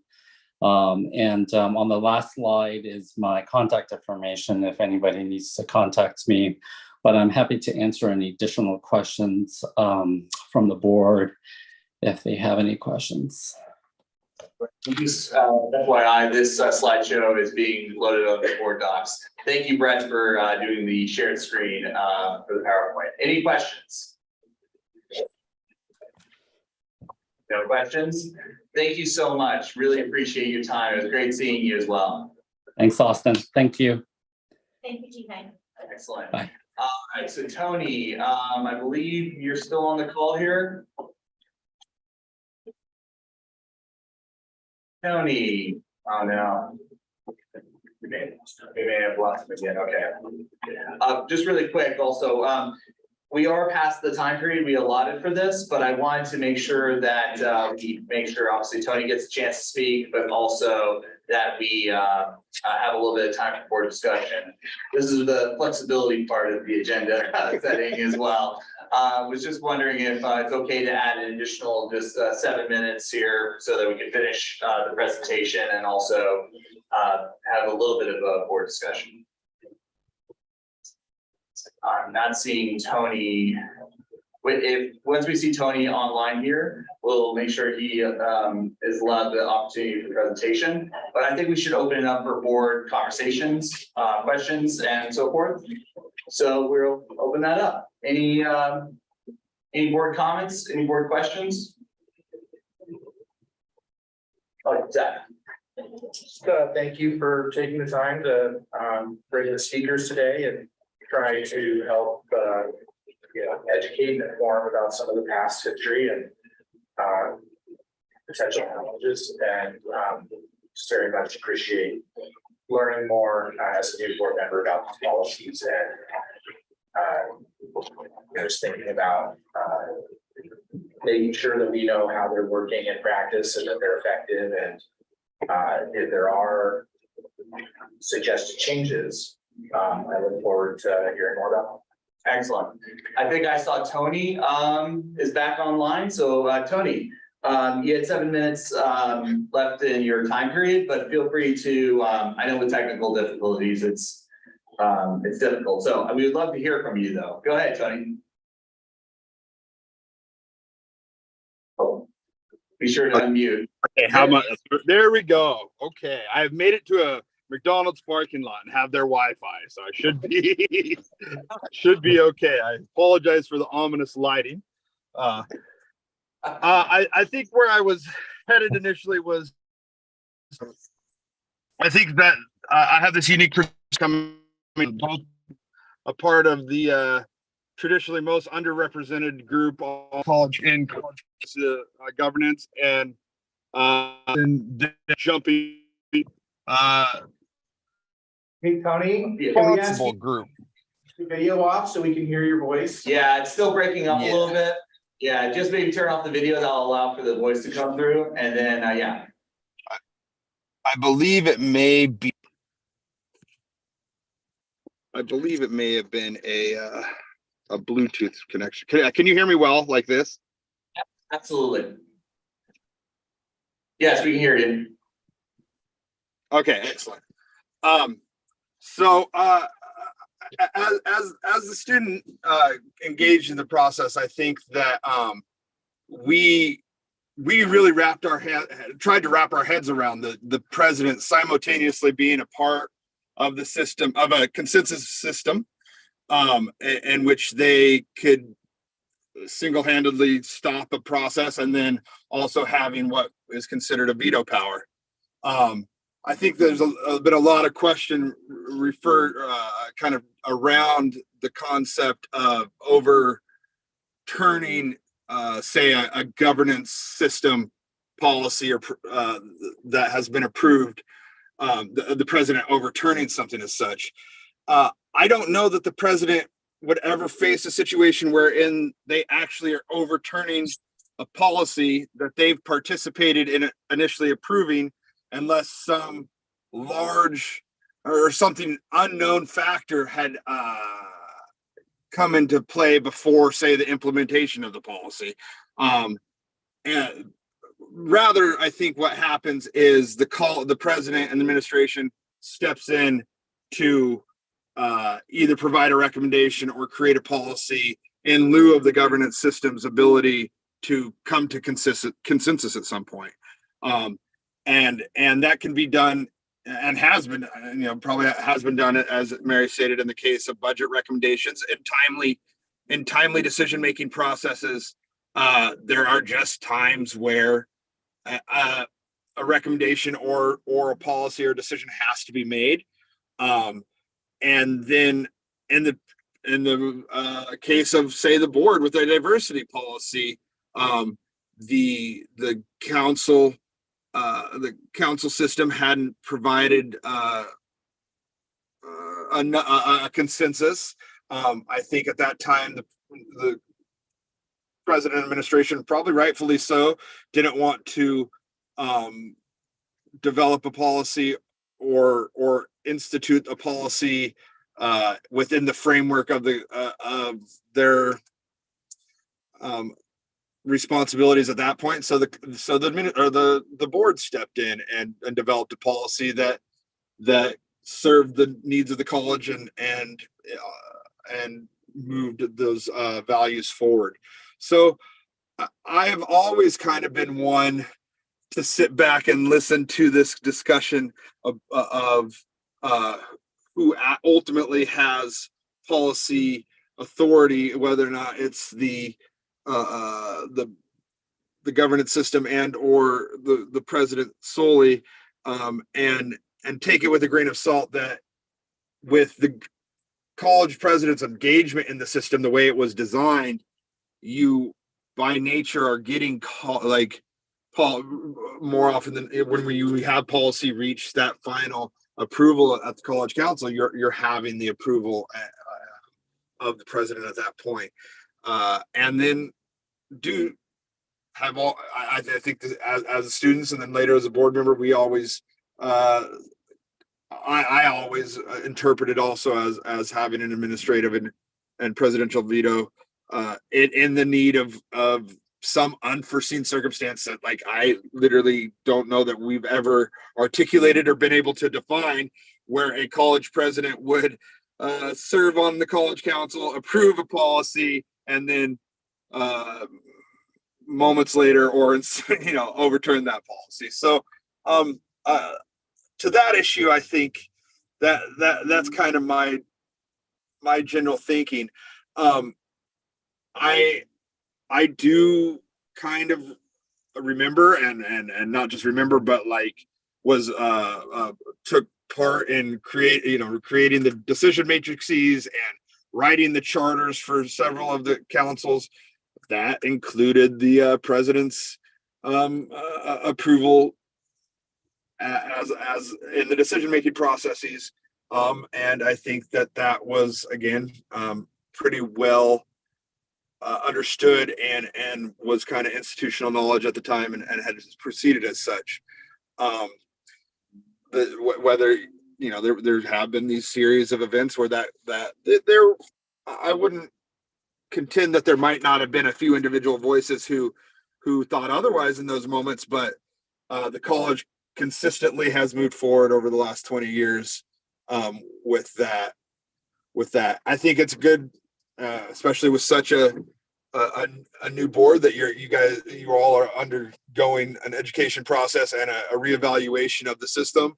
I'm pleased that the evaluation occurred under the previous president. I would say that maybe my own opinion and is that I would like to just reemphasize the value of the shared governance, the equal number of representatives across the council system, and the value of that moving forward. I do think that from my experience, I do think that had a tremendous shift in the culture, at least among the student groups, and for empowering students' voices and being involved in very high level administrative decisions and feeling like they had a voice in what was going on in the college that they were funding. So I've always applauded the college for making that move, not only making that move in value and stating it as a value, but they've demonstrated it over and over. I served as the college council, or the student affairs council's first chair, which at that point there was very little evidence that a student had ever chaired a college governance council anywhere, and then that council has repeatedly appointed or elected the student as chair of that council. That is a very strong indication of the continued value of the shared governance system and the empowerment of all the voices included at the table, which includes the president and the administration, as well as the other working groups. But I think maybe that's where I'm going to leave it at now, given kind of maybe my Yeah, Tony, that was actually perfect timing at 10 minutes there. Thank you so much. Yeah, absolutely. And I just want to open it up for questions. Any questions from the board? Just appreciation, Tony. Thank you for joining us tonight. Absolutely. Tony, thank you so much. Thank you, Tony. All right. So my fellow board members, any further discussion in regards to this topic? I know that was a long marathon of presentations there. Okay. So sorry, Zach. So obviously this came up for a discussion tonight for a reason. Can I just maybe ask those that thought this was needed for discussion or for the president? Are there things that are not working now with college council? And if yes, what is your recommendations to make that situation better? President Bolger, do you want to respond? I think that, Mike. Yeah, Mike, you want to respond? Well, yeah, I acknowledge that Kyle Schmidt did not represent that he was speaking on behalf of the college council when he made his presentation to the board in June. He was clear in stating that he was speaking on behalf of his experience and expertise as a 3-year chair of the college council, but not representing the council.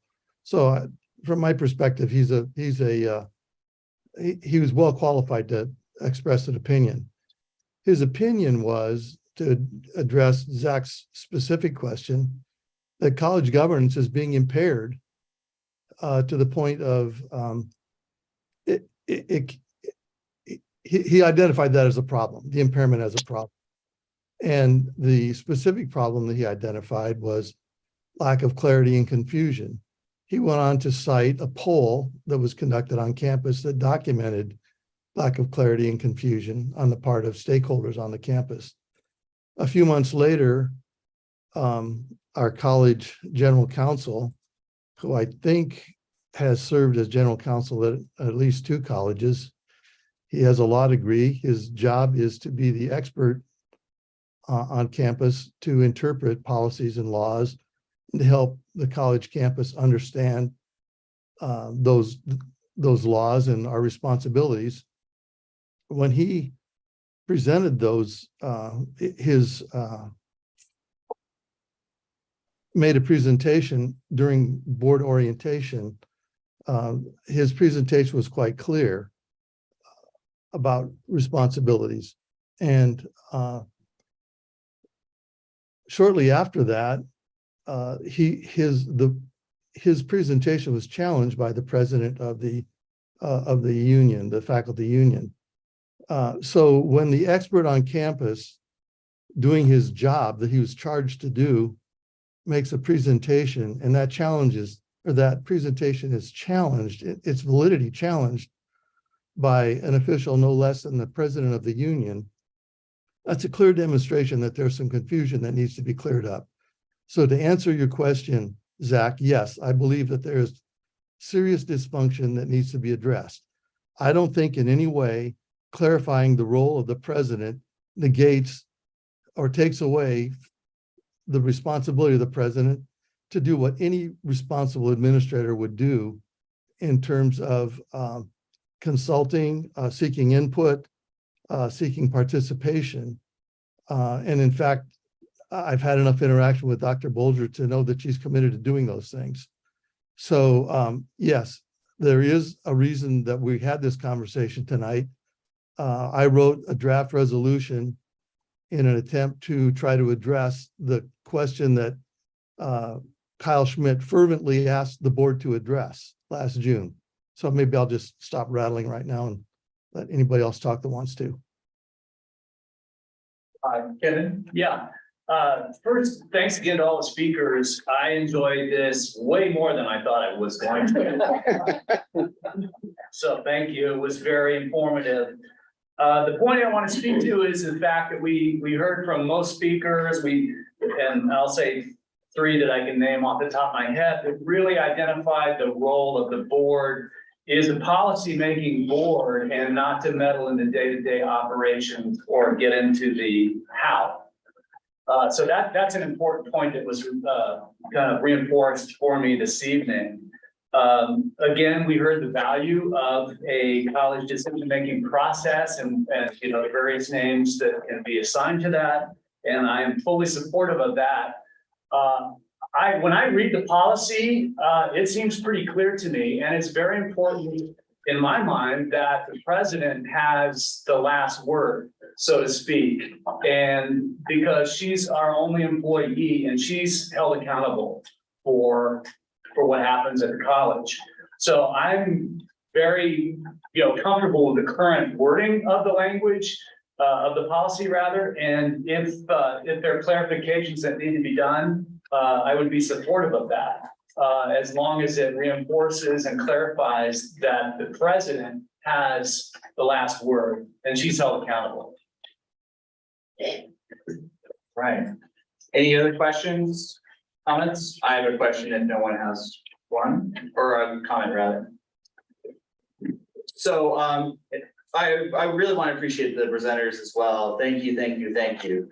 Something that Mary Spildy mentioned that I really kind of took to heart was in regards to culture, context, and style in regards to how we approach shared governance. And that really speaks to me in regards to how can we, yes, have the written rules, regulations, and policies, but also allow for voices to be heard and for opportunities for not only voices for our classified professionals and faculty, but for our students to be involved. And as the resolution is currently written, I have concerns over some aspects. Another thing that Mary Spildy spoke about was in regards to unions involvement is around contract agreements, CBAs. And I believe that there's language in regards to the CBAs around collaboration with shared governance. And I feel that the way that this resolution is written might hinder that. And that's a significant concern, but I also want to make sure that we do not hinder voices of stakeholders, especially students. Because I think Tony did a great job in just demonstrating his experience as a student representative in shared governance, as well as a board member and his understanding of shared governance. So with that, I just wanted to mention that. Denise? It's just my intention to clarify a couple of things. I too appreciate the historical perspective from all the voices. My intention is also to support what can be a positive campus climate, what moves us as a community in a positive direction. We've heard, and I think there's definite consensus, if I understand everyone, that collaboration and hearing the voices of the stakeholders is extremely important. This is what we're all about. And I think that enhances our campus climate and helps us to move forward. I think stewardship, a good word I heard this evening, also acknowledges the time and attention and work that has been put into a system that has been operating, has an enormous amount of effort put into it. And what was the word you used, Mary, is wonky? Wonky? So probably, thank you for that word. Probably, continues to get attention, can get attention to make it as good as it possibly can be. But to continue forward and acknowledge and give voice and support to all of those who have participated in that system, I think is very, very important. And I can understand my fellow board members' point about the expertise that we often use and should use at the college. But I don't interpret a challenge by anybody, much less someone voted into leadership, as a negative feature. I think that's part of our collaborative democratic process. So I think that the language, that we don't need the resolution, and that we need to continue to work and collaborate and listen to each other to make the participatory shared system as best as it could be. And I think we do that in the manner of honoring what the stakeholders are using, have been using, and have dedicated enormous amount of time and process over the years to using. And that is what I think is a positive way forward. Excellent. Any other questions, comments? Oh, Lisa, thank you. Sure, I'll weigh in a little bit. I'll try to keep it short since this was an hour agenda item and we're nearly at 2. I did want to thank all the speakers and really learned a lot from all of the insights that were provided, the many years of perspectives. I actually think the governance system at the college is working well. And the more I learn about it, the more I read the documents, the more I read the charter, the more I heard tonight, things are laid out pretty clearly about how the system works, why it's in place to provide input and guidance on policy and planning at the college. And, I recall when, I was chair for 2 years with Dr. Hamilton, and she, the first year I was chair, she was finishing up the redesign process. And I remember her sharing with me how positive she felt about that redesign process, that yes, things had stalled at times, but they worked to address that. And then in her last year at the college, I recall her sharing with me how well she thought the system was working. And many of the things I heard tonight reminded me of that. I think it's a system that works very well. I think it's clearly articulated what the role of the president is. And I think that, I appreciated the comments that Denise made about climate and the years of work and effort that have gone into and continue to go into the shared governance system. I think it's the board that requires clarity, and I hope we are acquiring clarity through this process. I think the resolution is unnecessary. I think it's created a lot of angst and stress and decline in morale on campus. And I think that the board needs to get clear on how the system works. And I appreciate all the information and everything that I learned tonight. Thank you. Zach? I just want to say that, as a new board member, I'm someone that tends to learn by doing. And not having had the experience with this process prior, my brain goes to, how can I work with this process moving forward? And not wanting to make strong statements affirming or changing existing policy until I have a little bit more experience with that policy and how it's working in practice. And so I do, I appreciate the conversation. I appreciate learning about it, but I also will just ask for some grace and allowing some of the new board members some time to grow into this role.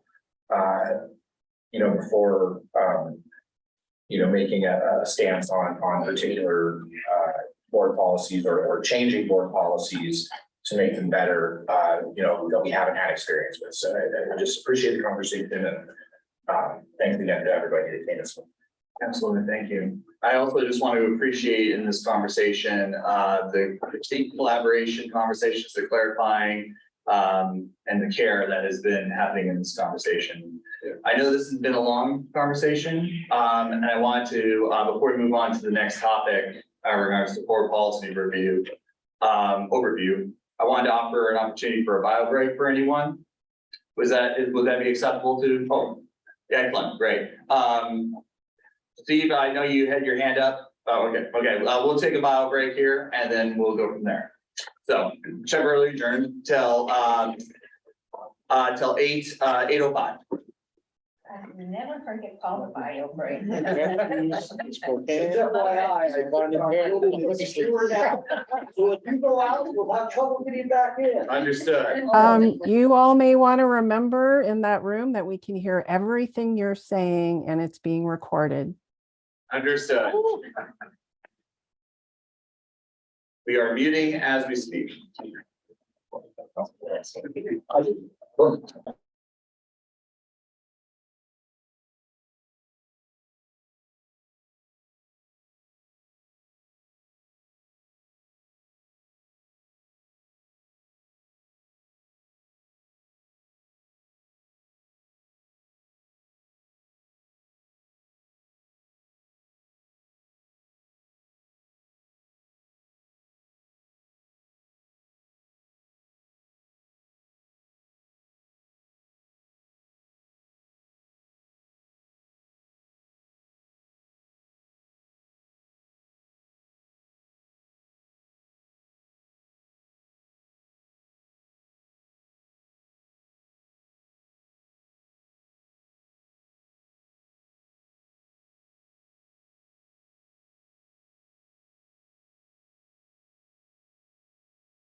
mind if I take a, Oh, go for it. yeah, so you're live or your sound is. Oh, okay.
It would be brutal for teachers to teach classes on Zoom if all the students' messages were flying across the screen all Well, the time.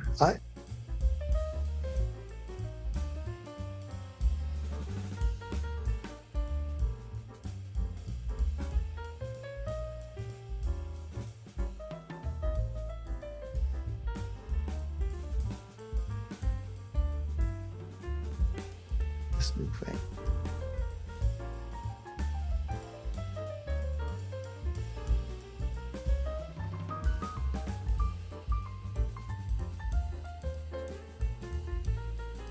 Get an updated picture for it. Well, pretty soon we're gonna have something really exciting to put up there as a picture. This FYI will get started in about 2 minutes. 2 minutes. You could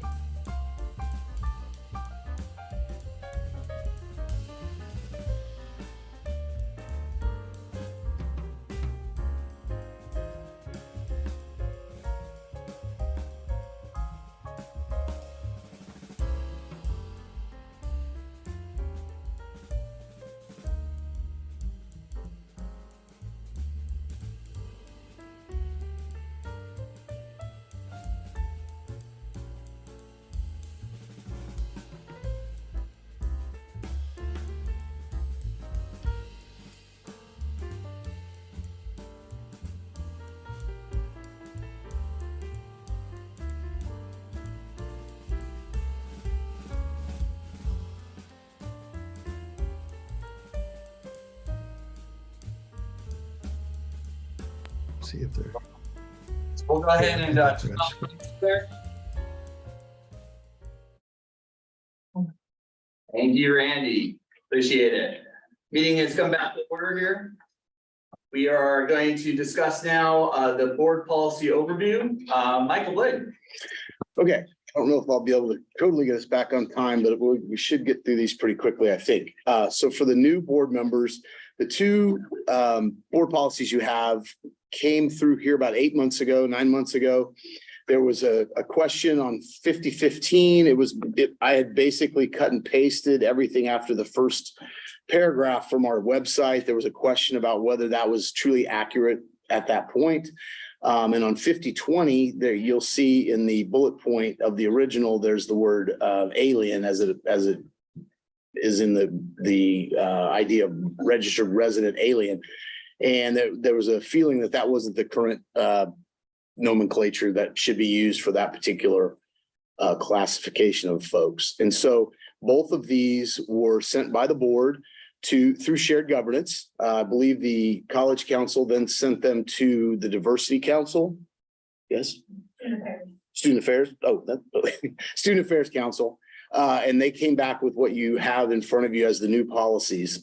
Basically, the 50-15 policy included all the new language about exactly how we define residence for the purposes of our students, and the non-resident tuition policy also did some changing to make sure that it was completely up to date. And so those policies, I would hope, would be on the consent agenda for your next regular meeting for approval, and that would be the end of what I've got. I will take questions. Excellent. We will have questions, Denise. I'm unfamiliar with,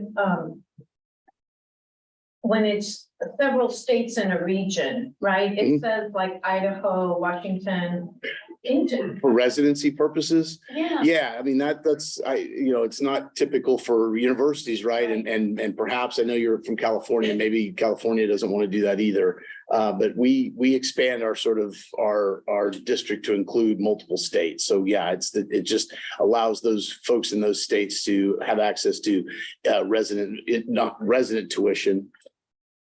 Yeah, There's some language about residency. right. It's in the document, right? It explains how they can maintain, be a resident rather than a non-resident for tuition purposes. Excellent. Lisa?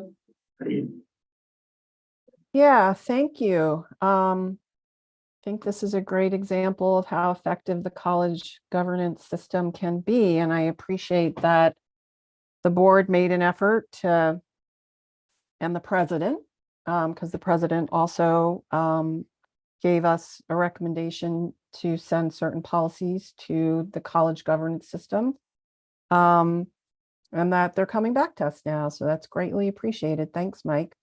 I did have a question though, because I'm a little confused about what's in the packet for tonight. Austin and I had a conversation with Stephanie about having a board policy overview in terms of the work the board has done on the OCCA adoptions, the numbering system that's in place for the for LCC's policies, how they're not aligned yet, how many policies we've adopted, how many we have left to go, where some of them are in the college governance system. So we'd ask for this kind of overview to help us get oriented as we started with some incoming board members and began work afresh this year on what could potentially be getting us close to the end of the OCCA package. So I'm just wondering, are we going to still receive that type of overview and update? Oh, and also curious about how many policies we are coming up in the queue that need to be reviewed, because we need to review them every so often. Yes, that is being worked on by my turn. Yeah, I can, if I can give you some of that information right now if you want, or we can wait until another meeting. So Stephanie, am I understanding that that wasn't the intent of tonight's agenda item, and that it's going, because that was my understanding, was that's what we were going to hear tonight. So is it being worked on and we're going to hear about it another evening? That's what I would suggest, is that it's being worked on. There are multiple parts of what you're interested in, and I think something that is actually written down in the document will be very helpful for the board to see. Okay, thanks. Lisa, really quick, did you want any of those facts that Michael Blake offered, or would you like to wait for a different meeting? If we're going to get an overview at another meeting, I can wait. Excellent, great. I was just confused about the intention of tonight's topic. Understood. Zach? What is the differential in tuition between the resident, non-resident, and That is a question I don't know the answer to. We can certainly get that. If we had Colin here, he'd probably be the best person to answer that question, but I don't know the answer to that question. I'm not sure I'm following. Is that, what are we actually changing in the policy from what was the old? There was no old policy. I thought I'd explain this to you. So we had this OCCA had presented us with this board policy catalog that we purchased. And so what we decided to do, and this is started 2.5 years ago, is to go through those sequentially, basically every single one, and bring them to the board to decide whether you wanted to adopt them or not. Some of them had analogs in our old policies, and you all decided to replace the old ones with the new ones.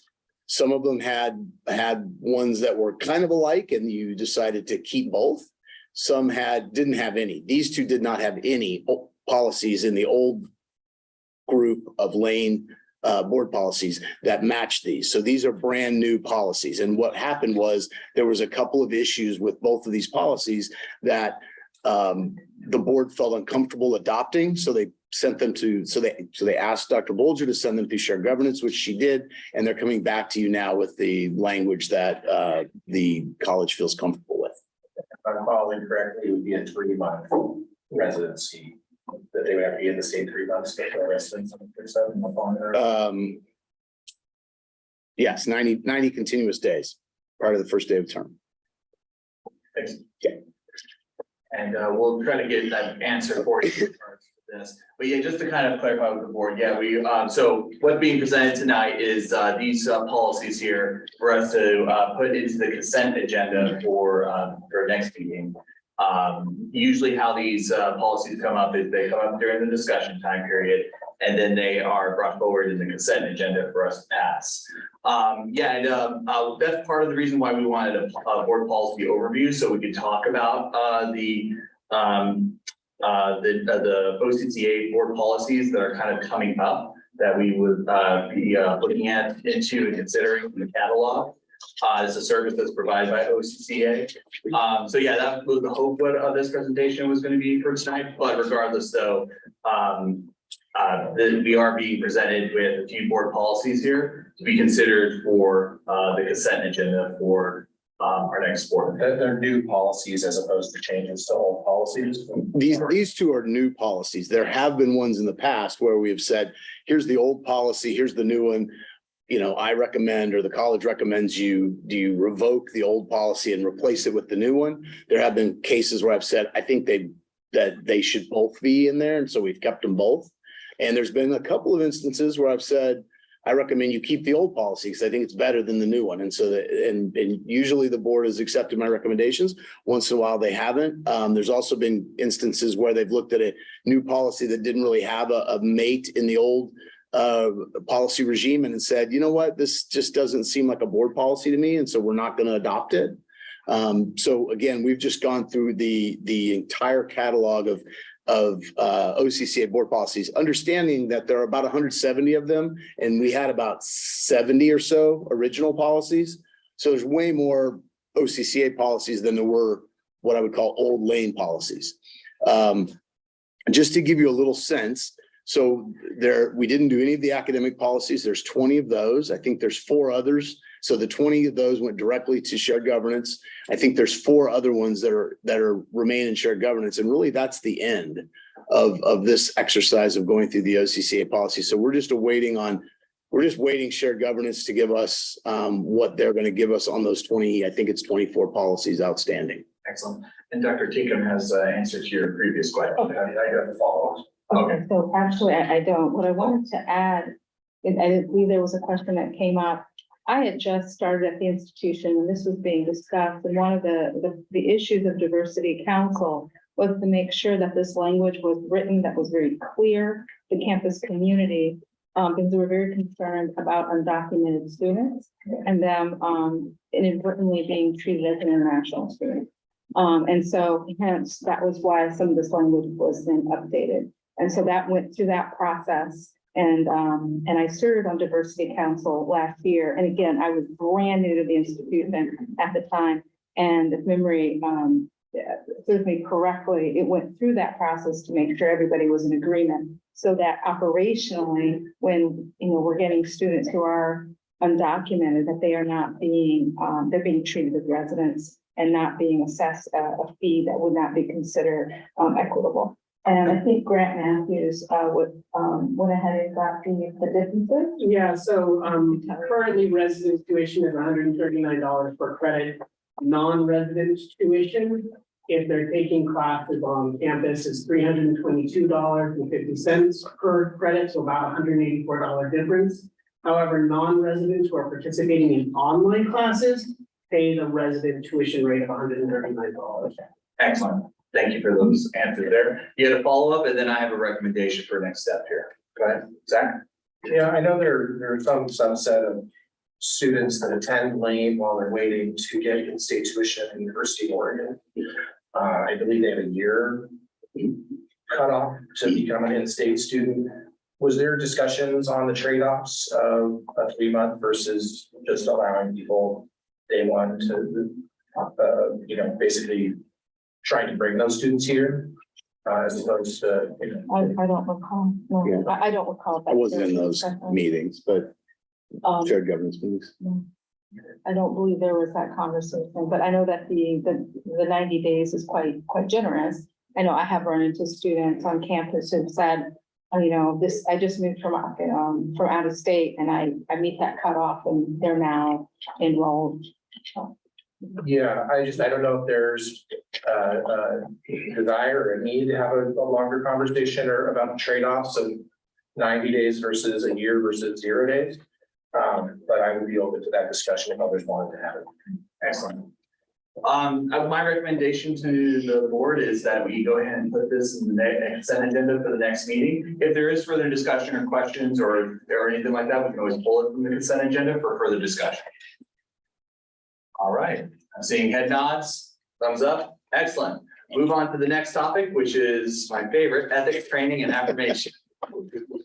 So this is something we have to do yearly. So the 4 members of the board that have been around the longest have all gone through this at least once. And the 3 new members got this in the board training. And so are we gonna pull up? Yeah. Basically, while we're pulling that up, there's 5 categories of ethics issues that you all as board members really need to be concerned about. One is financial gain, and that's using your position as a board member for your own financial gain or to avoid a financial detriment. Gifts, things that you're getting because of your position as a board member. Conflicts of interest, and there's 2 kinds of conflicts of interest. I'll get to those in a minute. Bribery, hopefully that one is, well, you won't have to deal with that at all. And then, sort of what is a public meeting, and we're going to go through some of this, but if you go to the second slide there, that it's hard to see, but that little link there at the top, that is the Oregon government's ethics guidelines for public officials. I think that is if you're ever in doubt and you can't get a hold of me or something like that, that is an excellent resource. So that's why I put it there. I would encourage you to bookmark it or print it out if you want to. It's a really good resource for what you should or shouldn't do. But just some high level things here. Are you all public officials? Yes, you're public officials. You are subject to ethics laws and rules related to public officials in the state of Oregon. You can be held personally responsible for complying with the provisions of the Oregon's government ethics laws. The fines can range from $1,000 to $25,000. And that's a personal liability. And that is probably, I can think of potentially times when you might be covered by the college's insurance coverage for this, but generally you're not going to be covered. So that is something that you need to be really cognizant of. And again, this cornerstone, this last bullet point here, it really just ethics laws prohibits you from taking advantage of your position to get something or to avoid something negative, right? So that's what I really want you to think about, and that covers all 5 of the financial gain, gifts, conflicts of interest, bribery, at least those 4. That's what you really need to be thinking about. And am I getting something that I wouldn't otherwise get but for my position, or am I avoiding something negative that I wouldn't otherwise be able to avoid but for my position? Next slide. conflicts of interest. I mentioned there's two kinds of conflicts of interest and just want to go over those really quickly. There's the actual conflict of interest, and this slide has the ORS site, as well as potential conflicts of interest, and you treat them slightly differently. An actual conflict is, I'll give you a couple of examples. So a potential conflict of interest is my brother-in-law owns a construction company that is responding to an RFP for a construction project at Lane. That's a potential because we don't know if your brother-in-law's company is going to win that particular bid. And so what you would do is you would declare that, and you would still be able to vote on that contract proposal at your board meeting. An actual conflict of interest is my brother-in-law's company has won that particular bid. And so at that point, you would also declare that, and you would abstain from the voting on anything related to that. For example, if, let's say, they came back and said, yeah, it was a $5 million contract, but just like during COVID with the price of lumber or whatever, it's gone up and I need $5.5 million, and you all are approving that, you would not vote on that. So those are the two kinds of conflicts of interest we're talking about here. So just be cognizant of that. And if you ever have any questions, you're not sure, you think it might be, you just want to make sure, feel free to call me. I'm happy to talk through all of those with you.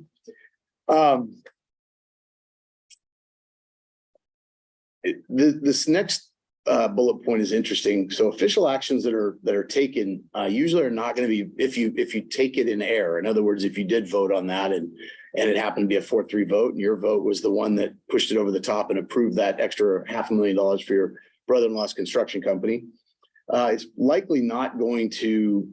Courts are likely not going to void that decision. I'm not saying that that's an absolute, but that's generally what they do. They don't step in and void that decision. However, what ends up happening is that public official faces potential personal liability, and again, that can be steep if you have that happen to you. So please don't let it happen to you. I think everybody knows $50 is your gift limit. There's a certain group of things this doesn't include, and that second bullet point has an ORS site that provides you a list of benefits that might not be included in the gift $50 limit. Expense reimbursement, honoraria, awards for professional achievement, contributions to a legal expense trust fund, certain gifts. So again, if there's ever a question, please let me know before you accept the gift, if possible. If you accepted something and then you think, oh, maybe I've made a mistake, let me know. We can talk through it. Hopefully, if we do think it's a violation, we can give it back. Obviously, if you've already, if it's a dinner and you've already eaten it, we can't give it back, but we may have you pay it back or something along those lines to make sure that we don't fall victim to that. And then the final, I guess it's the next to last slide, talks about issues related to outside employment. I mean, you all are not, this isn't a paid job that you do as your main source of income. You all, well, some of you have jobs outside here. And so you need to make sure you're not using this your public position to create opportunities for your personal income. You're not using your, lane supplies, things like that for your own business interests or your other jobs. You're not using confidential information that you might receive as a board member, especially in an executive session, to somehow advantage your outside job or your household. And then finally, on the last slide, there could come a time that there might be a personnel action that is going to be made to or about somebody that's a member of your family. And I think it's, I don't think it goes without saying, I think that you shouldn't be voting on that particular issue. You should be abstaining and declaring your conflict of interest in that case as well. So those are the main things. There's also some links here. Again, I would encourage you to bookmark them or have this particular set of slides so that you can refer to those if you need to look at those. Those are good places to go. There's also a document in the board docs, that is the BP 2715, which is this board's code of ethics. I would encourage you also to look at that, just make sure you're familiar with those. And then there's also an ethics issues for board member, a handout that I prepared, I think last year or the year before, that goes through public meetings. I think we need to make sure that we're not having any meetings, public meetings outside of the sunshine laws, so that, we've got two of you can talk, but four of you can't.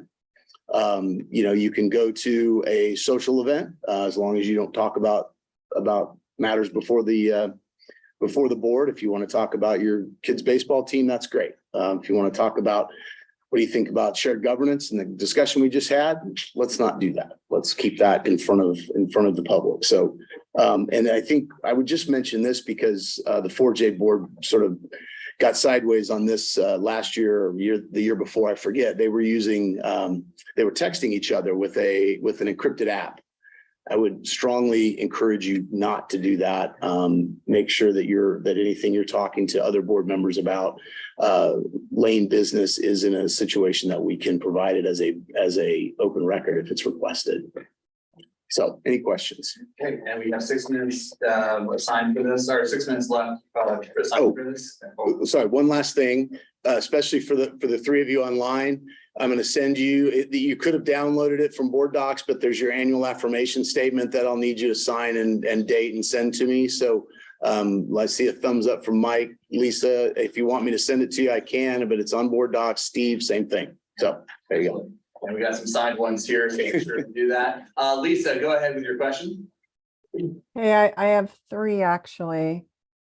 Excellent. So gift limits, $50 in a year. Doesn't that include you and your spouse? Yes. Like if your spouse receives a gift, so got to be keeping an eye on what your spouse is doing as well. Yes, board member or their relative, and it's not just spouse, it's their relatives or household member. So it's a little broader than spouse, but yes, you're right. Okay, thank you. Reporting. So I believe is the last legislative session. Boards of education must now report any gifts that they receive through the state ethics reporting system. Is that true? And when do we need to begin doing that? And what guidance will we receive on it? That is true. I will have to look at that and I will send you a supplemental document to tell you when that will start and what you need to. We'll probably come up with a form. I think that would be the easiest thing if we had a form that we could provide to you to do that reporting. Brett just turned his camera on. Hi. Sorry. You are computers. I believe, and Mike, I think we both received the email from Oregon Government Ethics Commission about a month ago. And the implementation date for that legislation you're speaking about, Lisa, I believe is January 1st. And the Government Ethics Commission said that they'll be sending out some instructions soon how to make sure we're all in compliance on that. Okay, great. I have to do that for the Planning Commission. And so the Government's Ethics Commission communicates with me directly to report. But I just hope we can get some guidance on how to do that and make sure we're all in, accord with it. So I have one last question. Happy to hold it if anybody else has a question and then go after that. Any questions? Yeah, Kevin? Yeah, quick question on clarification on kind of sequential meetings, what to be careful of. So I talked to Zach talks to Denise talks to. Right, I would avoid that. But yeah, I mean, how would Denise know that there was this previous? I really, she wouldn't, potentially. But I think that's why just talking about issues, one-on-one is fraught with danger. Same thing with texting. Issues, when you're talking to, I would prefer you just bring them to an open meeting, and that way you're covered. But yeah, that's you're right. How are they going to know unless Zach tells Denise, she's not going to know that he just talked to you about it. So that's a real problem. What can be. Excellent. Lisa, with your other question? Yeah. And it actually also has to do with public meetings and sunshine laws. In the past, the board has always had a practice of not sending emails to all board members and not responding to any emails, responding all. That was always a practice because we should not be deliberating via email. We should be making sure our deliberations are in the sunshine. And I believe, Mike, that you did have a good clarification to Austin and I when he asked about that recently. You said that, you know, like if somebody sends something informational, that's fine, but the best practice would be that they send it to the secretary, the board secretary, and that she send it to everybody. So could you clarify on that, please? Yeah, I think you're exactly right. The best practice would be if you've got a clarifying question or an informational item or something, that you send it to Dr. Bolger or Celia, and that they then disseminate it out. And when that's disseminated out to all of you, especially if it's a situation where you're all on an email, please don't reply to all. If you've got a question, send it back to just to Celia or just to me or just to Dr. Bolger, and we will handle answering it and disseminating that answer out to everybody, or putting it, a lot of times we end up putting it now in the responses to information requests that you see in your packets each month or each meeting. That would be ideal. Great, thank you for that clarification, because it has been a board practice since I've been on the board not to send emails to all board members. And I think it's a good reminder. So I appreciate the ethics training tonight. I just have a question I ask every ethics training, which is in regard to public employees and conflict of interest. Can you just go over that briefly, since we do have public employees on the board in regards to conflict of interest? So I know you've asked this question before, but can you give me a little bit more information? Yeah. So with public employees, there's technically not necessarily a conflict of interest in the Oh, I know what you're talking. So you're saying, so if somebody's works for and I know Steve does, University of Oregon, and we're doing stuff. Yeah, that's not something that you need to declare, because that's not something that one of your relatives controls, right? So just because you're an employee at the University of Oregon, and the University of Oregon is trying to do something with us that's going to potentially bring some income into the University of Oregon, yeah, you do not need to. That's not a conflict of interest. You're not in control of an entity like that. Yeah, absolutely. Same thing with state of Oregon. State of Oregon. Yeah, exactly. Cool. Always ask that every year, just to make sure that's clear. Excellent. We ran out of time for this, but I want to offer any opportunities. Lisa? I did have one more follow-up to that last information. Is that only for public employees? What if you work for a private institution and the same situation happens?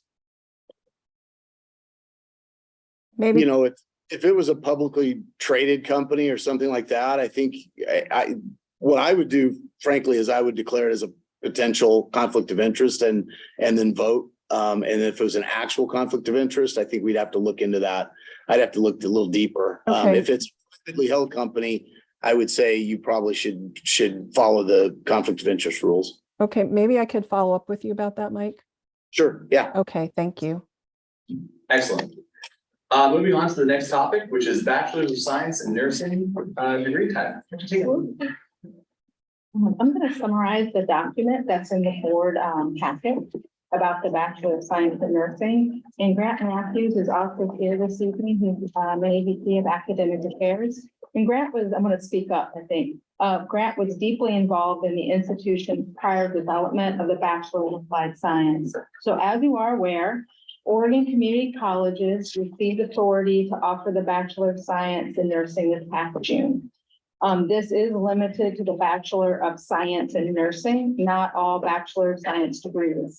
And we are very excited about this opportunity. This degree is of significant interest to our community. It's in demand.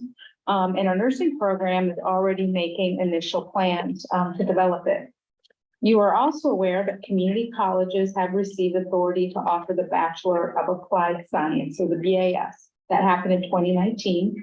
And we will be offering our first BAS, the Bachelor of Applied Science in Applied Business Management, beginning fall of next year. Very excited about this. There's some nuance to this. And again, we're asking for approval for the degree type, not the degree. Initially, it was assumed that the scope of the 2019 Senate bill legislation that gave community colleges the authority to offer the Bachelor of Applied Science degree would be extended to the Bachelor of Science in Nursing. That's what everyone thought. However, it was later learned that a BAS would not meet Oregon State Board of Nursing Education requirements. And this is because there is no such thing as a Bachelor of Applied Science in Nursing. It doesn't exist. The only thing that exists is a Bachelor of Science in Nursing. That's the industry standard. They don't accept anything else. So HEC requires for community colleges to receive local support from their boards to move forward with either the BAS or the BSN degree type, independent of the degree itself. Okay, so this is what we're asking for. Is it's very bureaucratic. When an institution moves from one degree level, associate to baccalaureate, that's significant. And so what HEC is asking from us is to get approval for the degree type independent from the actual degree. So that is our ask at this point in time. The degree still has to go through curriculum and it has to go through that whole process. So again, we're asking for degree type. We're not asking for the actual degree. So a degree type, Associate of Science, Master of Arts. And in this case, we're asking for a Bachelor of Science in Nursing. That is not a, I think a layman term might be, oh, it's an applied degree because it's something you do, but it is not. A Bachelor of Applied Science is a specific degree type.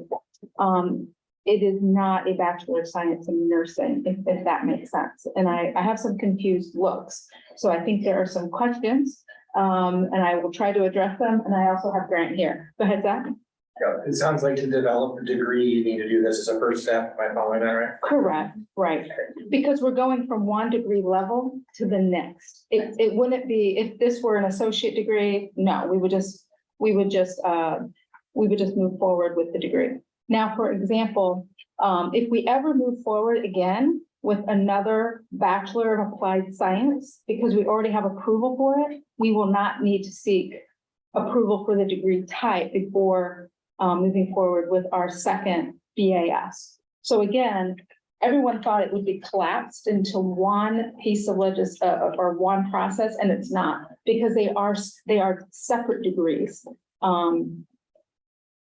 If that makes any sense. Again, because there's no such thing as an applied degree in nursing. No one controls that except I believe the board, the nursing board. I mean, they're the ones that basically say, like, but, and it all sounds very kosher to me. Great.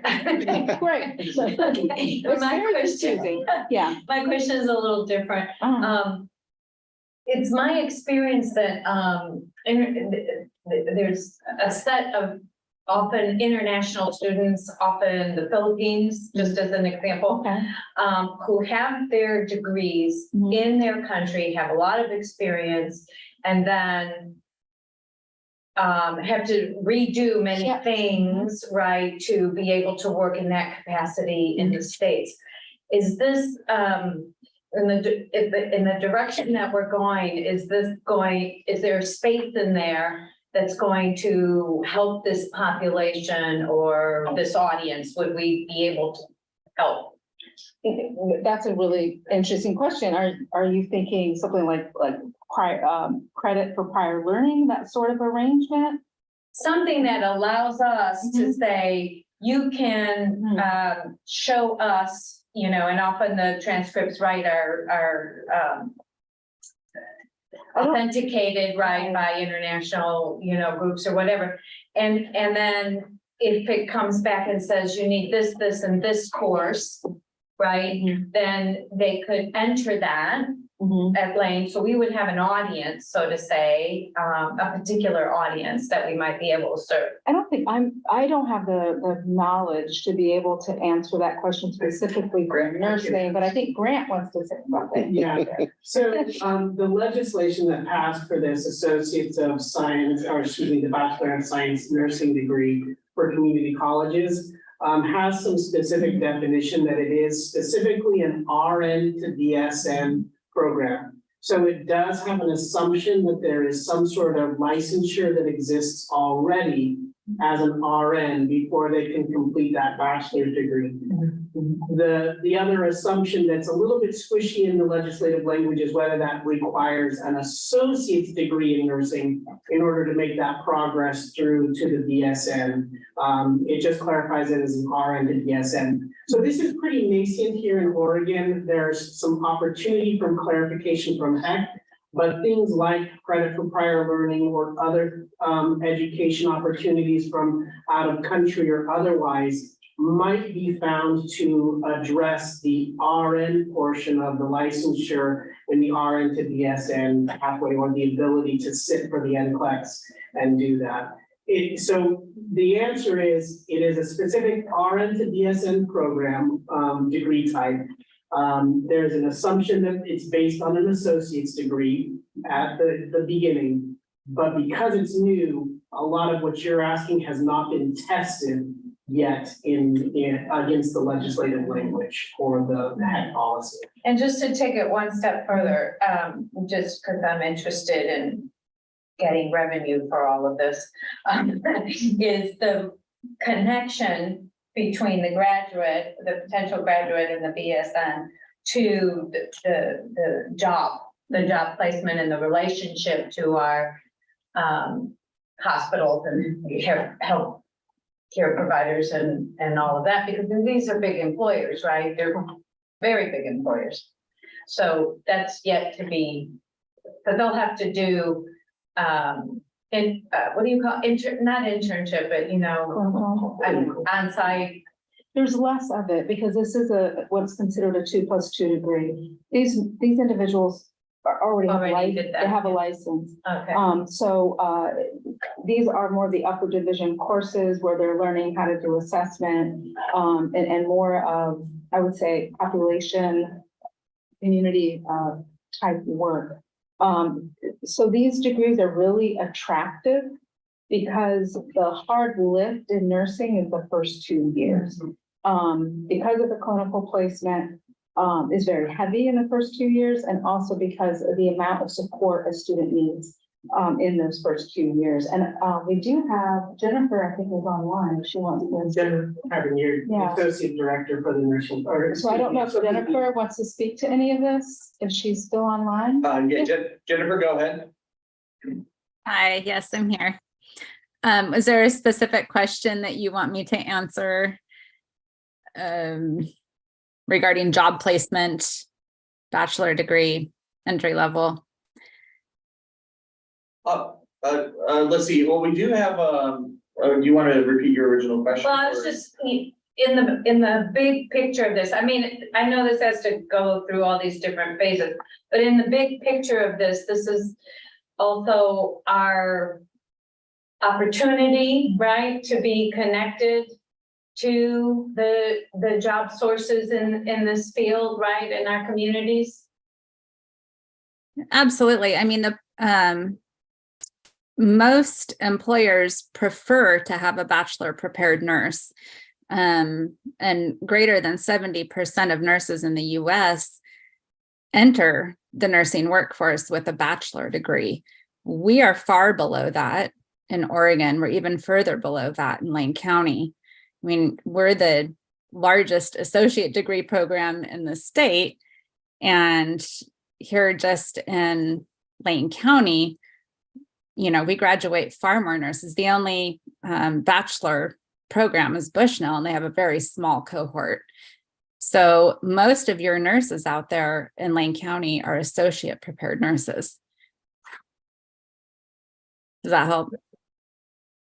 It sounds like we have a great potential to meet an important need in our community.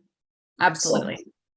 And I assume that, again, this is an assumption that we have the faculty, enough faculty at the levels that we need to carry this through.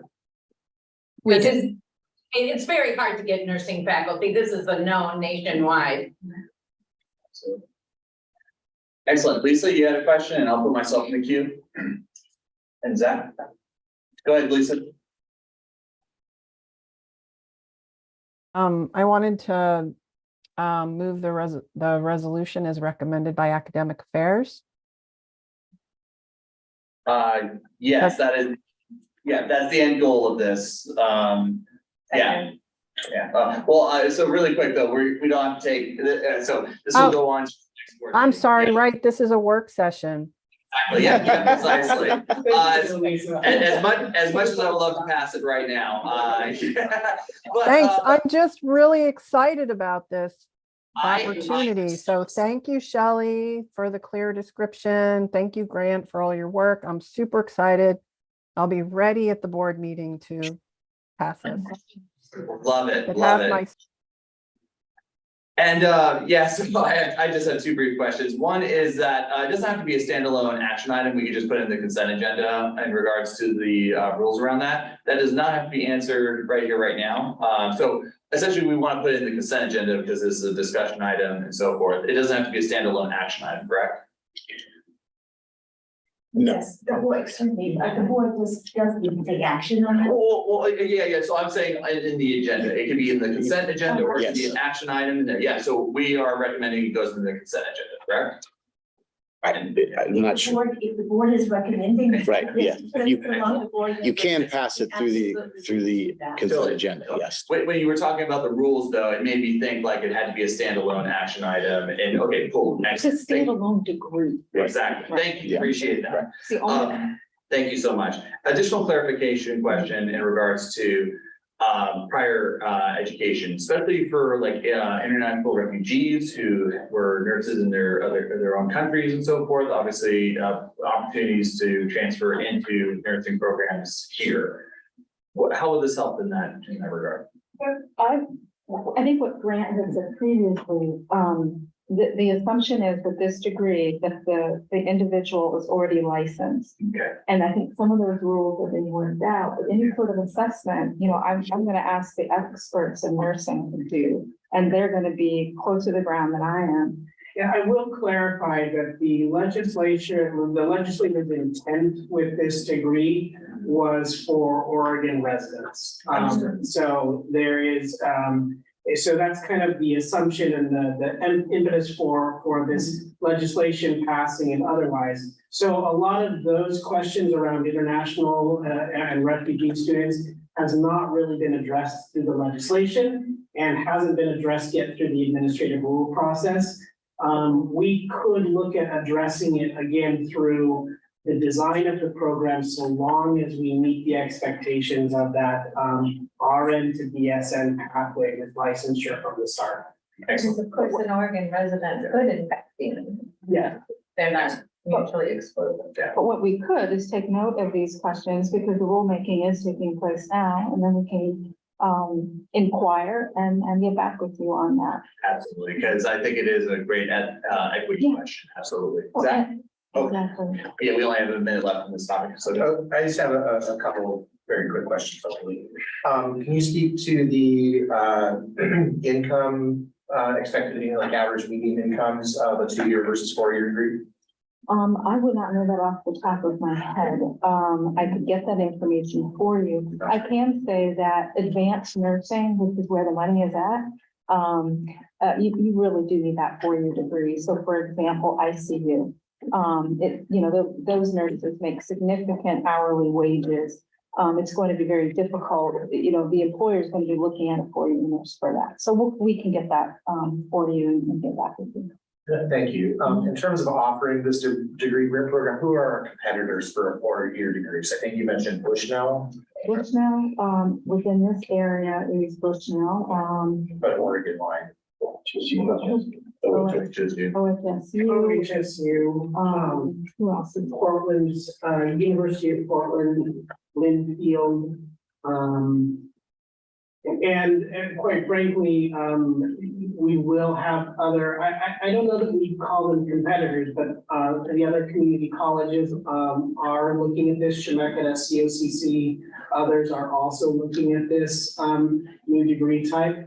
I will say, while technically all of these could be considered competitors, there are not enough seats in bachelor's of nursing programs to accommodate what we need as a state. So, and hence the reason for the legislation, the four-year institutions can't deliver the demand. Excellent, thank you. Great, we're gonna do more. Oh, sorry. Okay, all right, go ahead. Is it okay with the board to allow for additional time on this conversation? Okay. All right, perfect. Go ahead, Zach. I heard years ago that the UO had been interested in maybe getting a medical school again. I don't know if has anyone talked to them about partnering on anything? We're gonna be with the University of Oregon tomorrow. We meet with them regularly. I can discuss it with them.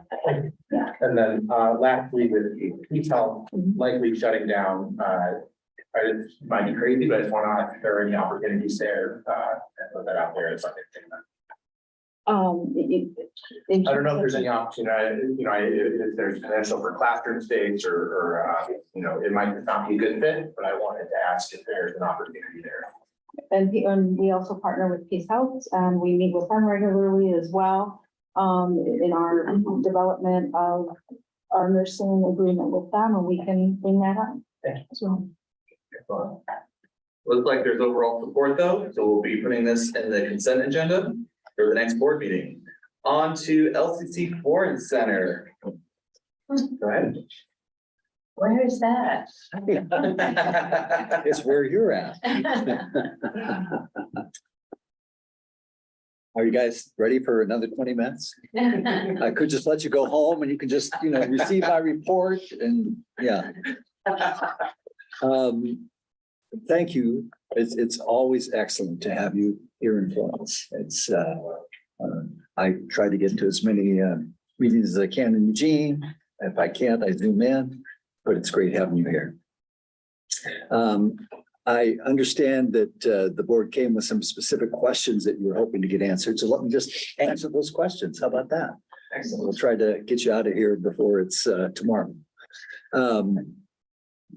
There's an interest in understanding what courses are being offered at the Florence Center. So there's a couple answers to that. One is we offer and always have a pretty full complement of continuing or community ed classes. And I'll talk more about that later.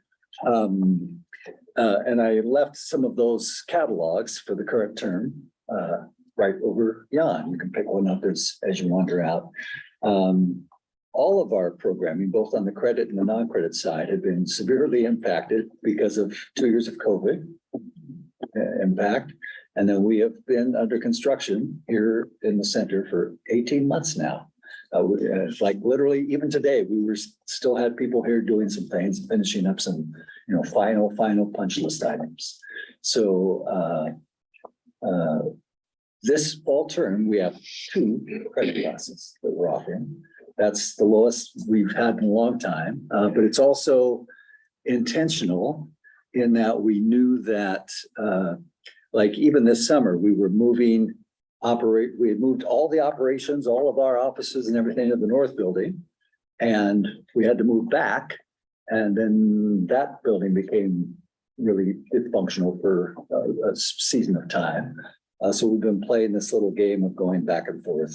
And there's been a lot of disruption with classrooms, et cetera, and the equipment that's in those classrooms. So that's the primary reason why that's the case. Winter term in 2020. So the last term that we actually had scheduled that was halfway normal as we entered the pandemic in March, we had 16 classes, and that was with a mix of online, hybrid, and many on site at that time. I understand there's an interest in the center's relationship with Siuslaw High School and the district. This isn't about me, but I personally volunteer consistently on several iterations of the district's facilities and bond planning teams. And in the early days of the pandemic, when Lane pivoted to remote instruction for the first year or two, we worked with Lane's COVID oversight team. I can't remember what we called them at the time. Had some clever acronym, if I remember correctly, as well as our risk management office, to find a way to open one of our computer classrooms in the north building, the other building, for a limited number of Siuslaw students who lived in areas with limited or no internet, so they could attend classes, monitored by district staff and with regular thorough cleaning by district custodial staff. So this actually lasted for several months. I think it went into that next year, the 21 year. We also worked with IT to expand our Wi-Fi in the parking lot at that time to serve both Lane students and Siuslaw students. So even if they couldn't get in the building, they could still get at our website and do some work.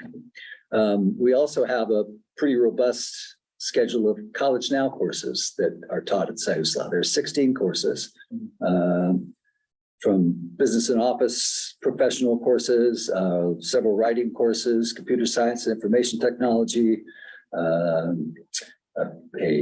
culinary course, health, medical, and fitness, and some science, math, and engineering courses as well. And speaking of healthcare, we're doubling down on working with the Siuslaw with respect to healthcare this year.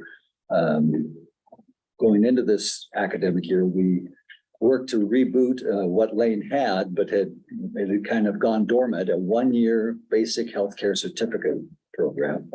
And so we've been working on that. We're also hosting a CNA 1 course this spring term, following up on the collaboration with the local Peace Harbor, with a CNA 2 course. And 4 of our College Now courses that I mentioned at SICE also include Medical Criminology 1, Health Office Procedures, and Human Body Systems 1 and 2. And Corey Miner and Jen Tavernier, who may have left us, but she was on air just a bit ago, from Health Professions, along with Shireen Vogel at Lane ESD, have worked diligently to certify Siuslaw's instructor for these courses, and working closely with Principal Harpo Road, Assistant Principal Bev Scott, and other district folks. And this is a pilot this year at Siuslaw that Lane ESD intends to make available and roll out to the other 15 high schools in the district as well. We've been looking at in some of the dean's meetings the last couple of days, we've been looking at some of the high school graduation data and where high school graduates are going, how many of them are coming to Lane. And one of these statistics that both stood out to me, and I immediately understood why it was there. Just 8 out of 70 Siuslaw students last year enrolled at Lane. So there were 70 graduates last year and only 8 enrolled formally at Lane. There's an interesting dynamic that's unique to Florence regarding high school scholarships. This is a very generous community. You may know the median age is in the early 60s. I am very average here in Florence. And because of that, there's a lot of folks who want to help high school students. So there's a local foundation, the Western Lane Community Foundation, that does excellent work. They've got several $1 million that they manage. The Rotary Club, Kiwanis, all these different service organizations, PEO, the Seroptim, there's just several businesses. They all want to help our high school students. So our high school students are showered. I think this last year, 70 graduates, $300,000. Just from an event that they hold specifically for our high school students. That's a pretty good ratio for 70 students. Yeah. So most any high school student that is graduating can pretty much go the first year wherever they hope to go. And a lot of folks like, this is true in Eugene too, you know, if you can, you want to get out of town and go someplace fancy. So that dynamic is very much at play at Siuslaw, and the community is sort of set up to fund that way. And I actually have talked to some of the folks at Western Lane, as well as Wendy Jett and the Art Foundation. I want to connect their dots and see what we could do to maybe convince some of those students to come to Lane. I've got some thoughts about that, and I think Wendy did too when we talked. So that's a systemic thing that we're working on that's kind of unique to Florence here. Let's talk about community ed and continuing ed. I talked a little bit about that. But you've got that fall catalog that you can pick up. Well, our rule of thumb, so this is just kind of historically true at the Florence Center. We historically serve in the vicinity of 300 or so credit students annually and 600 non-credit students. And those 600 non-credit students are generally the senior population. It's those folks. Well, Florence is the fountain of youth. And the median age is someone who looks a lot like me. So a lot of those folks want to keep busy. We had a couple classes here as you were here coming in tonight. And I don't know if you noticed the population, but they were mostly seniors. So we do a lot of very, very vibrant continuing ed program. We do a lot with community groups as well. We partner with Peace Health, for example, to offer several classes. We partner with several local entities. We have an internal policy to almost never run a CE class at a loss. CE always makes the center money. We always pay our bill for our instruction, and that's also we endeavor to make that true on the credit side as well with every class we offer. We also have what we call outward ventures. So we have a really nice 15-passenger van out there, and we take groups of folks, in Western Oregon here on little day trips, and that's very popular and enjoyable and makes us a bit of cash. And the Florence Center is unique within our district, at least. We do a nice job of offering really nice trips with Colette Travel. They're a travel organization that partners with educational institutions. And we've done that for several years now. Last year, we made 5,500 from that. And this year, we're already at 4,200 with another couple trips yet to come. And it's basically just connecting the dots with Colette and the folk. Our people seem to love those trips. Colette offers literally door-to-door service. Folks come here, get dropped off at the Florence Center. They are driven to PDX. They go on their lovely trip, have a wonderful time, come back, driven back to Florence Center and picked up here. So a lot of popular, it's very popular in the Florence area. Let's talk about enrollment. I want to provide a little perspective on what rural really means. I've lived here now for 8 years. I have a pretty standard speech I like to give. We are 70 miles, a 90-minute drive, and 3 climate zones away from main campus. Well, you just all drove over, you know that. Yeah. Especially if you started at main campus. Even just getting through Eugene is a torture sometimes. For a student to take public transportation from here, they would have incredibly limited daily options. It would be really difficult to do it on any sort of consistent basis. And a round trip to our campus would cost them $13.75 on the limited public transportation that's available. Link Lane, it's kind of a temporary service that's being piloted currently. That makes it possible to get to downtown Eugene, where you could catch LTD, pay your $3.75 because our students in Florence don't have an LTD pass. So that's what it would cost us students every time they came to Eugene. And that would be tough to maintain on a regular basis. The Florence enrollment is actually always bigger than it appears as well. IR always provides us a list of Western Lane County students who may or may not be attending here at the Florence Center. They might be online students. They might be Zoom-only students. They might be living in Eugene, and if they don't maintain a Florence address, then they're a Eugene student, even though they're just there for a year or two. And they're probably at LCC in Eugene because they know about LCC here in Florence. Last couple of years, that list of Western Lane County students has averaged close to 300. 1 year it was just over, and this year I think it's just under. And that's through the last gasp of the worst wave of the pandemic and 18 months now of construction on our campus.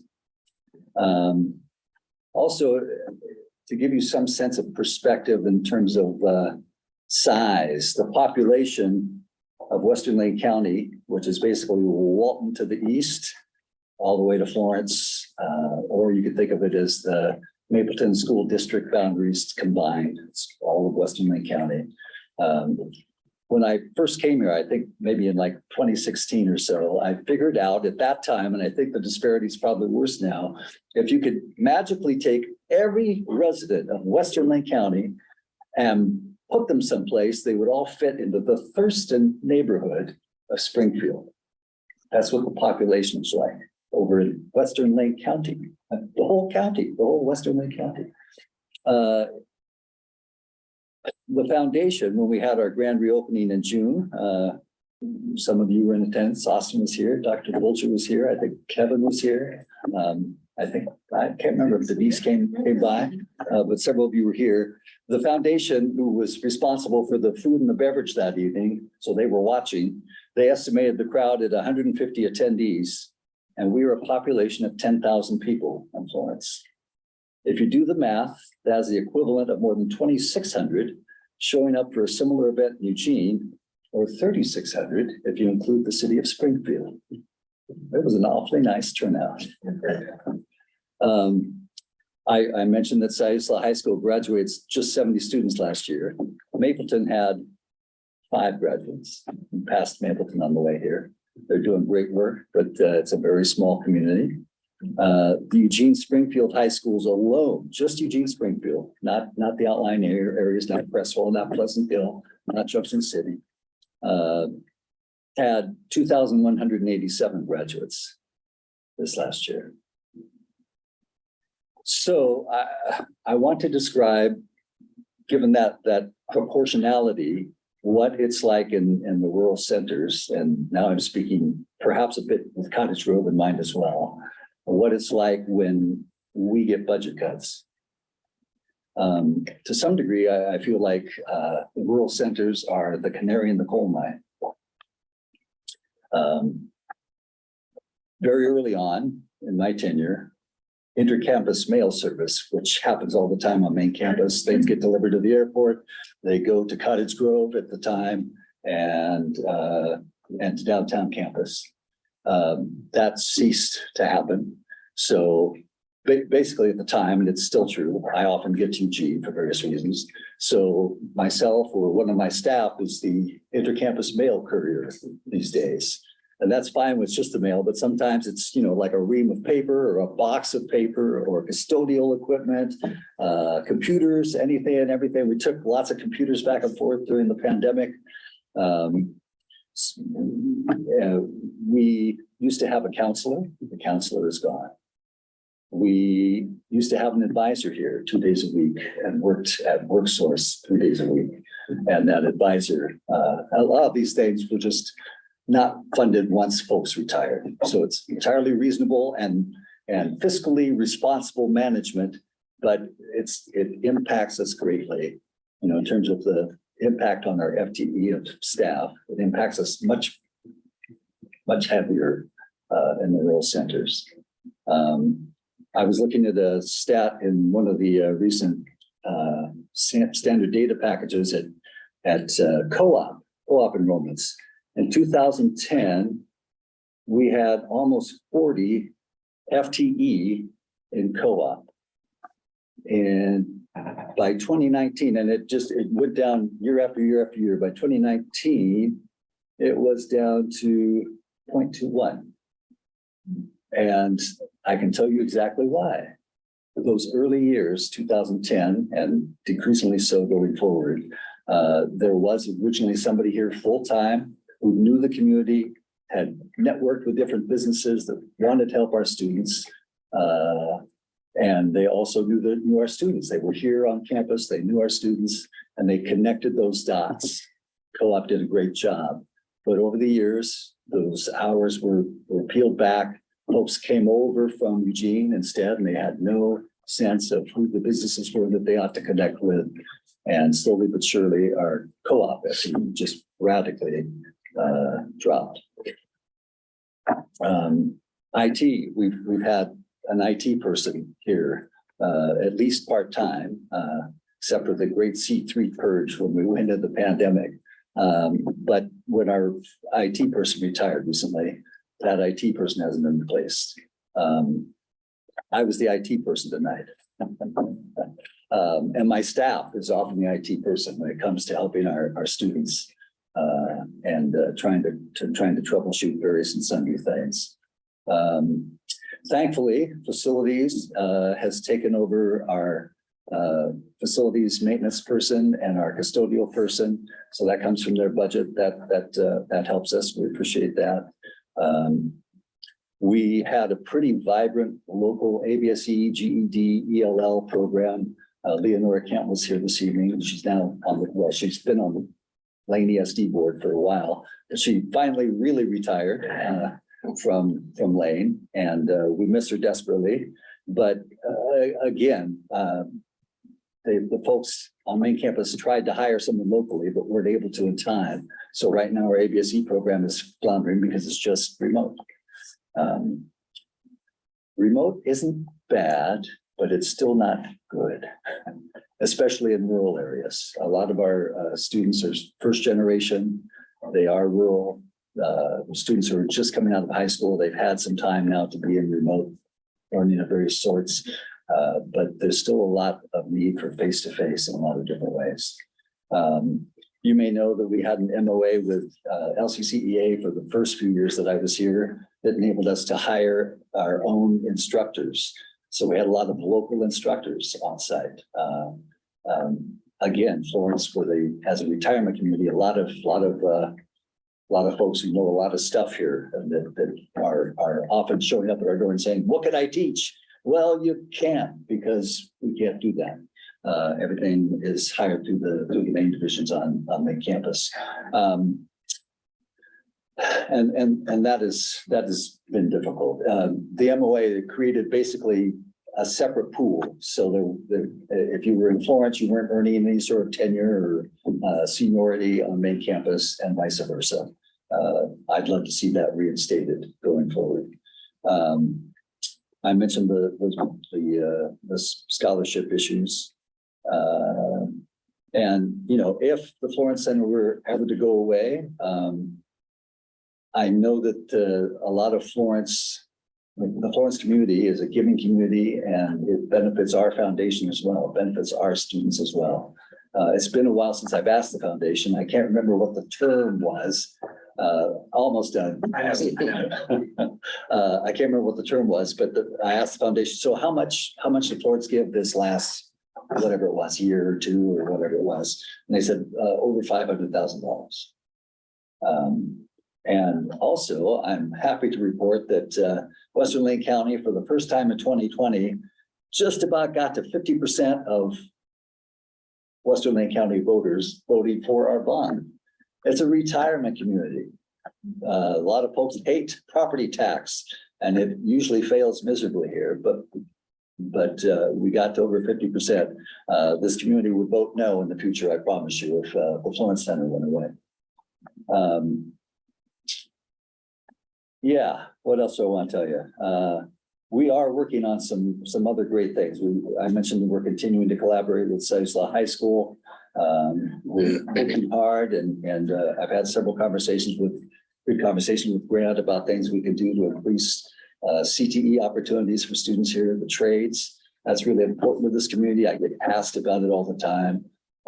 We think there are some ways that we can offer some short-term trainings here in cooperation with the high school, perhaps, or other entities, and badge some of those skills that could be brought into our system later for those who wanted to do something more, through credit for prior learning or something like that. We have excellent relationships with the Stanislaus District, Peace Health, the local Chamber of Commerce, the Rotary Club, other service clubs, the SBDC, Lane Workforce Partnership. We're actually hosting their open strategies planning session this coming month. And we just hosted Collaboration EDO, which used to be Onward Eugene, but they're expanding their footprint to the rest of Lane County just yesterday. I introduced them at the Rotary meeting here yesterday. Student Affairs is in the midst of rolling out new systems that I'm confident will be a great help. But right now, our entire registration process in a rural center is really a bit of a labyrinth without staff on site to help those students. Just yesterday, one of my admins woman, probably late 30s, early 40s, came up to the desk. She was almost in tears. She had tried to register football. She thought she was. She couldn't find her financial aid. She couldn't figure out what classes she actually was registered for. Turns out she hadn't actually finished registration. She did not have any financial aid. And she was just at the end of the rope, and my admin walked her through, got her started, helped her figure out what to do next.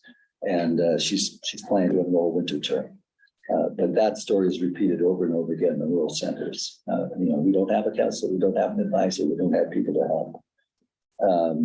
You saw our testing center across the hall with the racks just waiting for computers and students.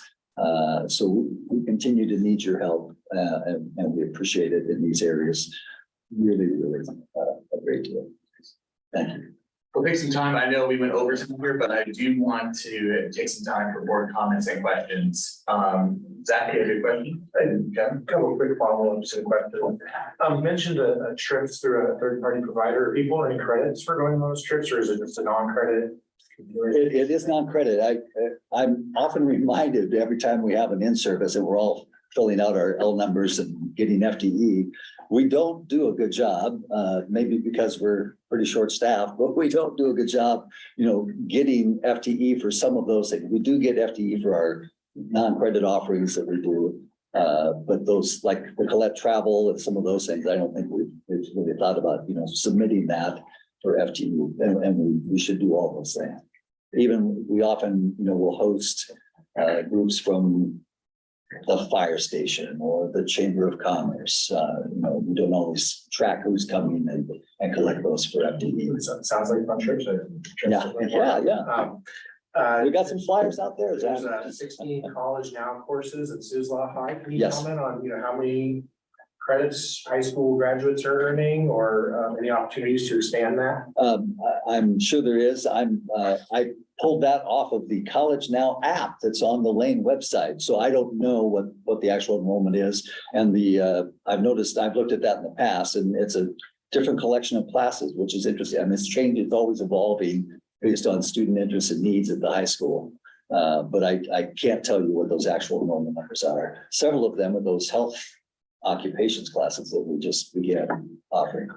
Thank you. Then my last question, you mentioned something about Florence students not getting LTD bus passes. Is there is that something that we should fix? And B, is there a coastal bus system that we should be helping those students get access to? So there's Link Lane. So it is run by LCOG. It's sort of managed by LTD. And I think the actual buses come from a company in Springfield.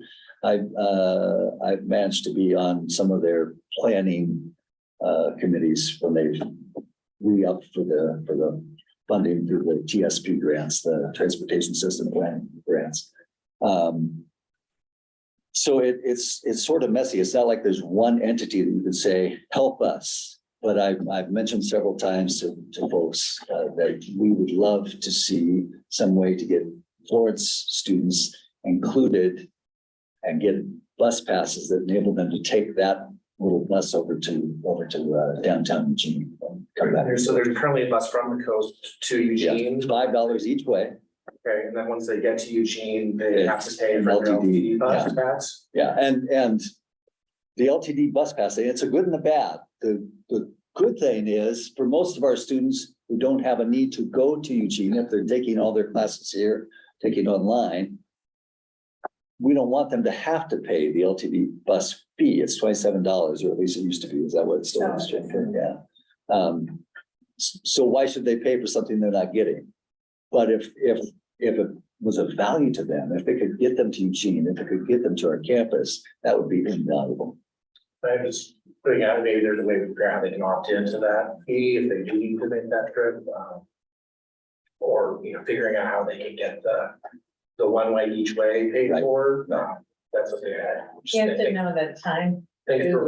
It's a long ride. But the time, and again, I oversee Cottage Grove now too.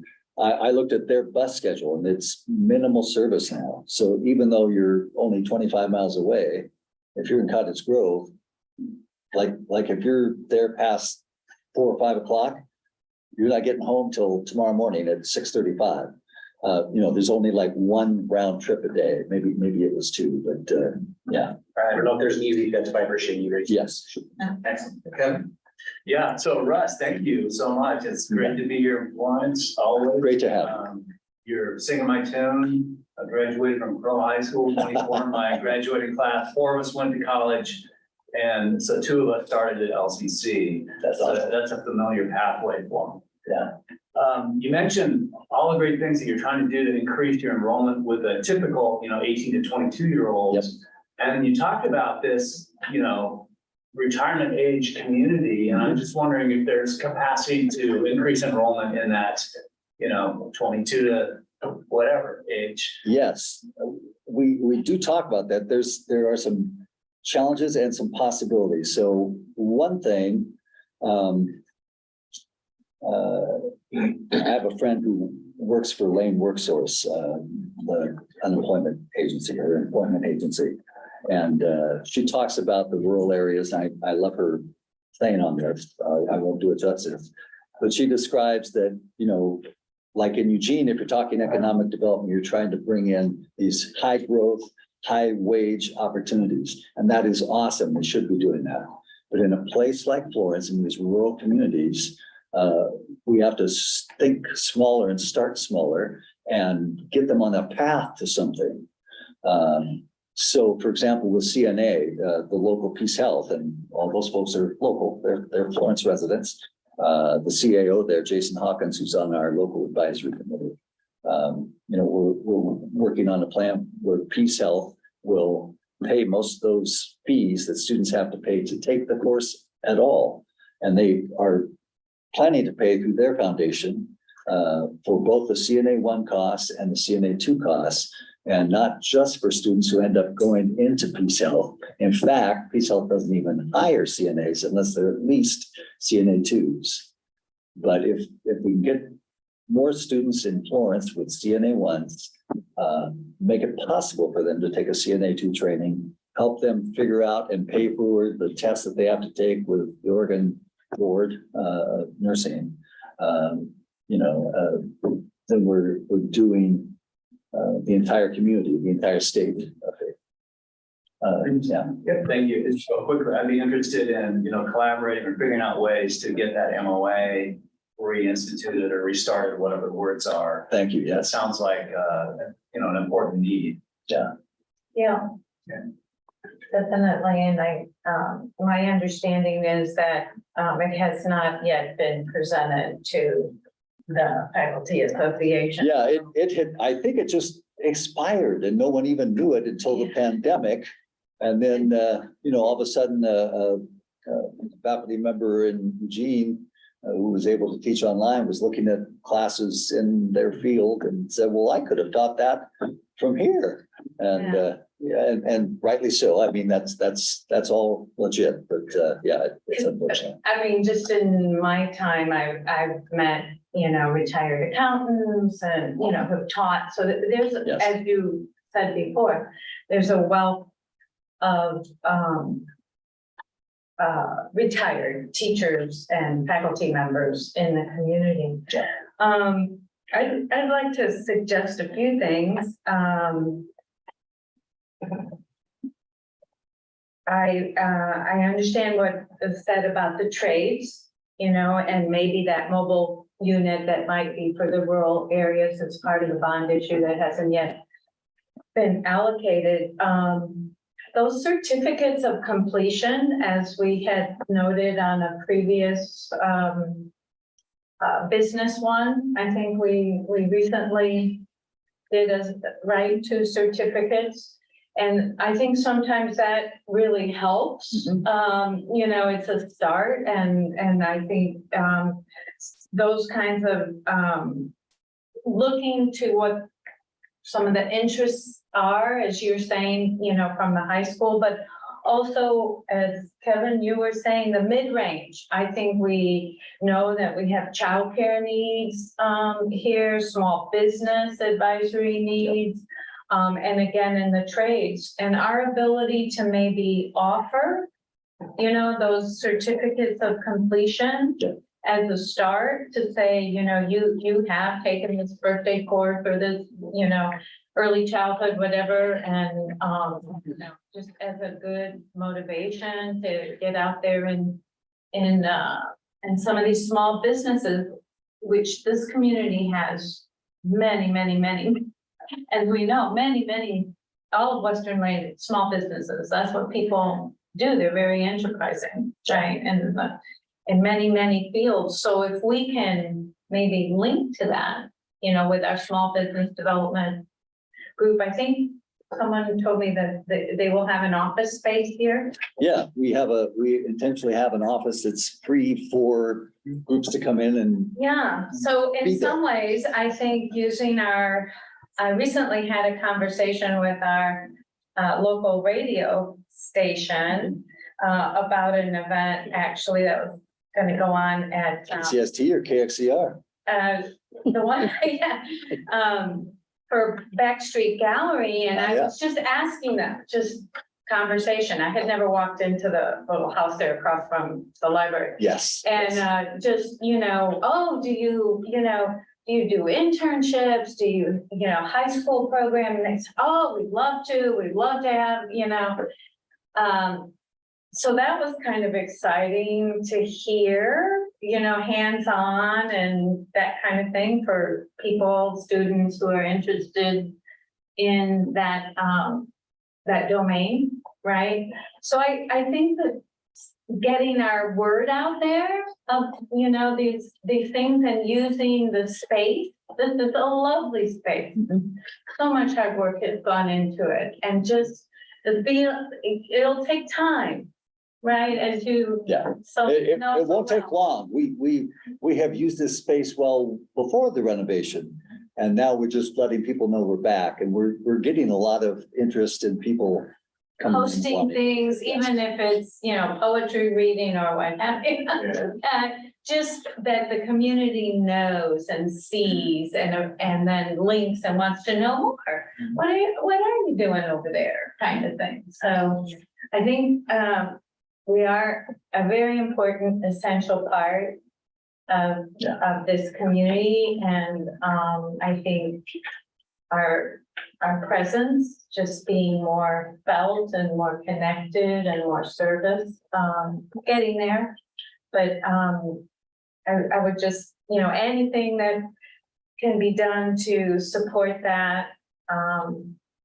I've been, you know, the foundation event here for the opening was very well attended.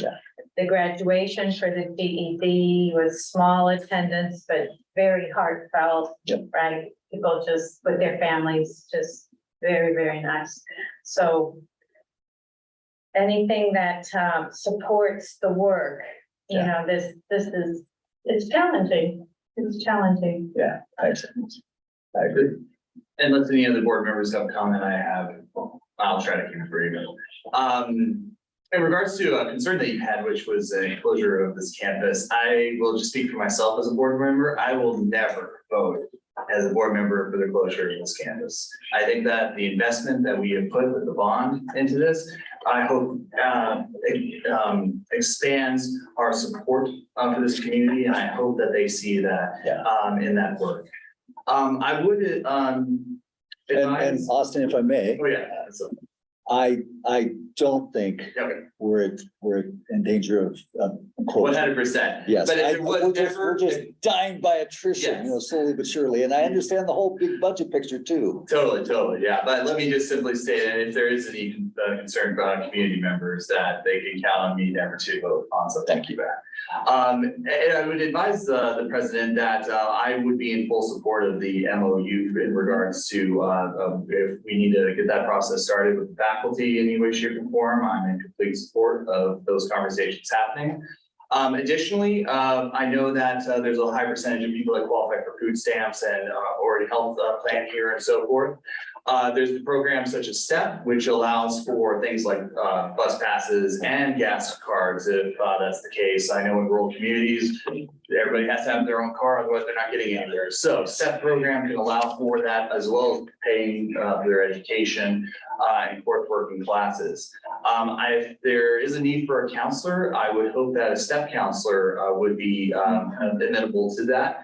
Plus, it would also reduce the costs if there's a need for travel. I believe those type of things are covered in regards to STEP funding. If there's additional IT technology, especially if there's a connection to, it will be serving populations that qualify for food stamps, that also can be 50-50 matching dollars there. So I want, and if to our grant writers, USDA has some great grants coming up here in regards to rural communities and access to technology and access to trade skills and higher education. So I just would just as a board member that's also in a rural community on the opposite side, I drove from the mountains to get to the coast. I just want to encourage our the president, our cabinet, to look at ways that we can enhance those services and resources using those methods. I want to absolutely thank the Florence campus for hosting this board meeting tonight. Our pleasure. Yeah. Thank you very much. I'd like to encourage cohorts. I'm a product of a cohort. One of my master's degrees was because the college, National Louis University in Evanston, Illinois, was very progressive in thinking that working teachers, right, didn't have really the time to get registered. You know, you reach a glass ceiling, right? Yeah. And so you have to go on in order to make more income. So they figured out and said, you know, we get 17, 18 of you, and it's gonna be such and such a location, Tuesday nights, is what we're doing, and we'll bring everything to you. You don't have to worry about the sequence of courses, everything will be lined up, you just have to commit. And that worked out really, really well for a lot of working moms and dads, and just, we got her done. And I think sometimes that presentation, you know, especially you have friends, you've gone to high school with them, or you live in the community with them, and it's just like, okay, let's be in this. Yeah, I agree. The problem, you know, in a little community, as you know, is it's a numbers game. Since I'm in humanities now, as well as Cottage Grove in Florence, there's a couple of writing instructors, one in Florence, one who lives in Cottage Grove, that teach for us. And I'm working with them on trying to get a hybrid Zoom class where they would be in person on the Florence campus, you know, maybe most of the time. And then they head to Cottage Grove 2 or 3 times during the course of the term. And it's, you know, Zoom in between the campuses, and with seats available to many campus students as well as needed. So yeah, we're thinking about cohort type stuff. Excellent. Any last questions or comments? For Russ? Yes? Excellent. Russ, thank you so much for your presentation. Thank you. And your leadership in both here in Florence and Cottage Grove. All right. Thank you. And I would like to thank all the staff and the president for, it's a big effort and late night, and I hope everyone has a safe way home. Do we have Please an have- executive session? No, we're not in executive session yet. Do we have an executive session? We do. Yes. Oh, sorry. Yeah, we do have an executive session. Sorry, I thought you asked if we were in executive session. Sorry. Oh, Yeah, exactly. Yeah, exactly. Yes, we're not quite yet. All right, but moving on to future meeting dates. All right, so we have a regular meeting coming up November 1st. Don't forget the Foundation Gala. Board work session on the 15th. And we are moving on to board member comments and questions. Any comments, questions? Kevin, go I ahead. have one acronym, KLCC. So I started my liaison position with KLCC board, and I'll attend my first board meeting tomorrow. So I'm looking forward to that. And I got a tour of the radio station. That was really cool. Fantastic. And great program. Let's repeat off since then, you go to the Florence Center for us, just fine, we're very appreciated, yeah, Excellent. OCDA has several things. Lisa, go ahead. Yeah, I heard some conversations about transportation, and I know LCOG came up in that conversation, and I was wondering, Mike, is that something you might be able to bring to the LCOG board just to gather some information and see what kind of support we can get for students? I made a note to myself while that was going on. LCOG actually reported at our last meeting, the LCOG staffer on this very issue. And I can connect you to a link to that conversation. She was the staffer who's responsible for the LCOG portion of this. And there's a bit of a disconnect between what I heard from Russ and what I heard at the LCOG meeting. So there's room for some follow-up there. Great, thanks. I've always found LCOG to be very supportive, so it would be great to follow up with them. I had one more thing also.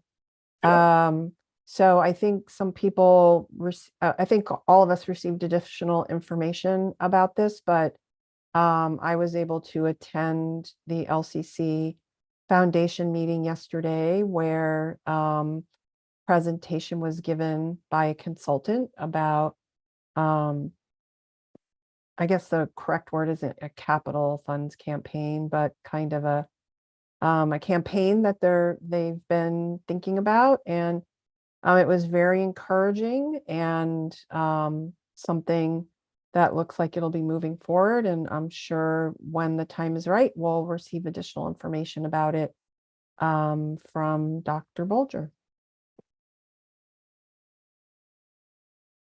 Is that key? Absolutely. Yeah, absolutely. The board is going to hear the results actually of the feasibility study, and that will happen probably before the end of the year. Any other board comments? Just really briefly on OCCA, there is several different events that are coming up. We are going to start our process of lunch and learns, which is actually a training service that's available to board members in regards to a variety of different things, in regards to board policy development and a variety of other different trainings that can be helpful for new and existing board members. We obviously have the conference coming up, and I want to also just highlight again, there's some conflict with the foundation dinner and our meeting, but regardless, I just want to make sure that you're aware of those things coming up. We also are already starting talks about this next legislative session, and we're really trying to support funding for community colleges as well as certain priorities that we are hoping to gain from that. I was really encouraged by the legislative committee and the work that they're working towards this. So yeah, and OCCA has asked for additional ways that we can share information about OCCA, especially the lunch and learns in our board meetings, and we're looking forward to providing additional board documents for OCCA events and resources. So I just wanted to update the board on OCCA stuff. Any other board comments or questions? Seeing none, we will go ahead and move towards adjournment. And then after that, we will do an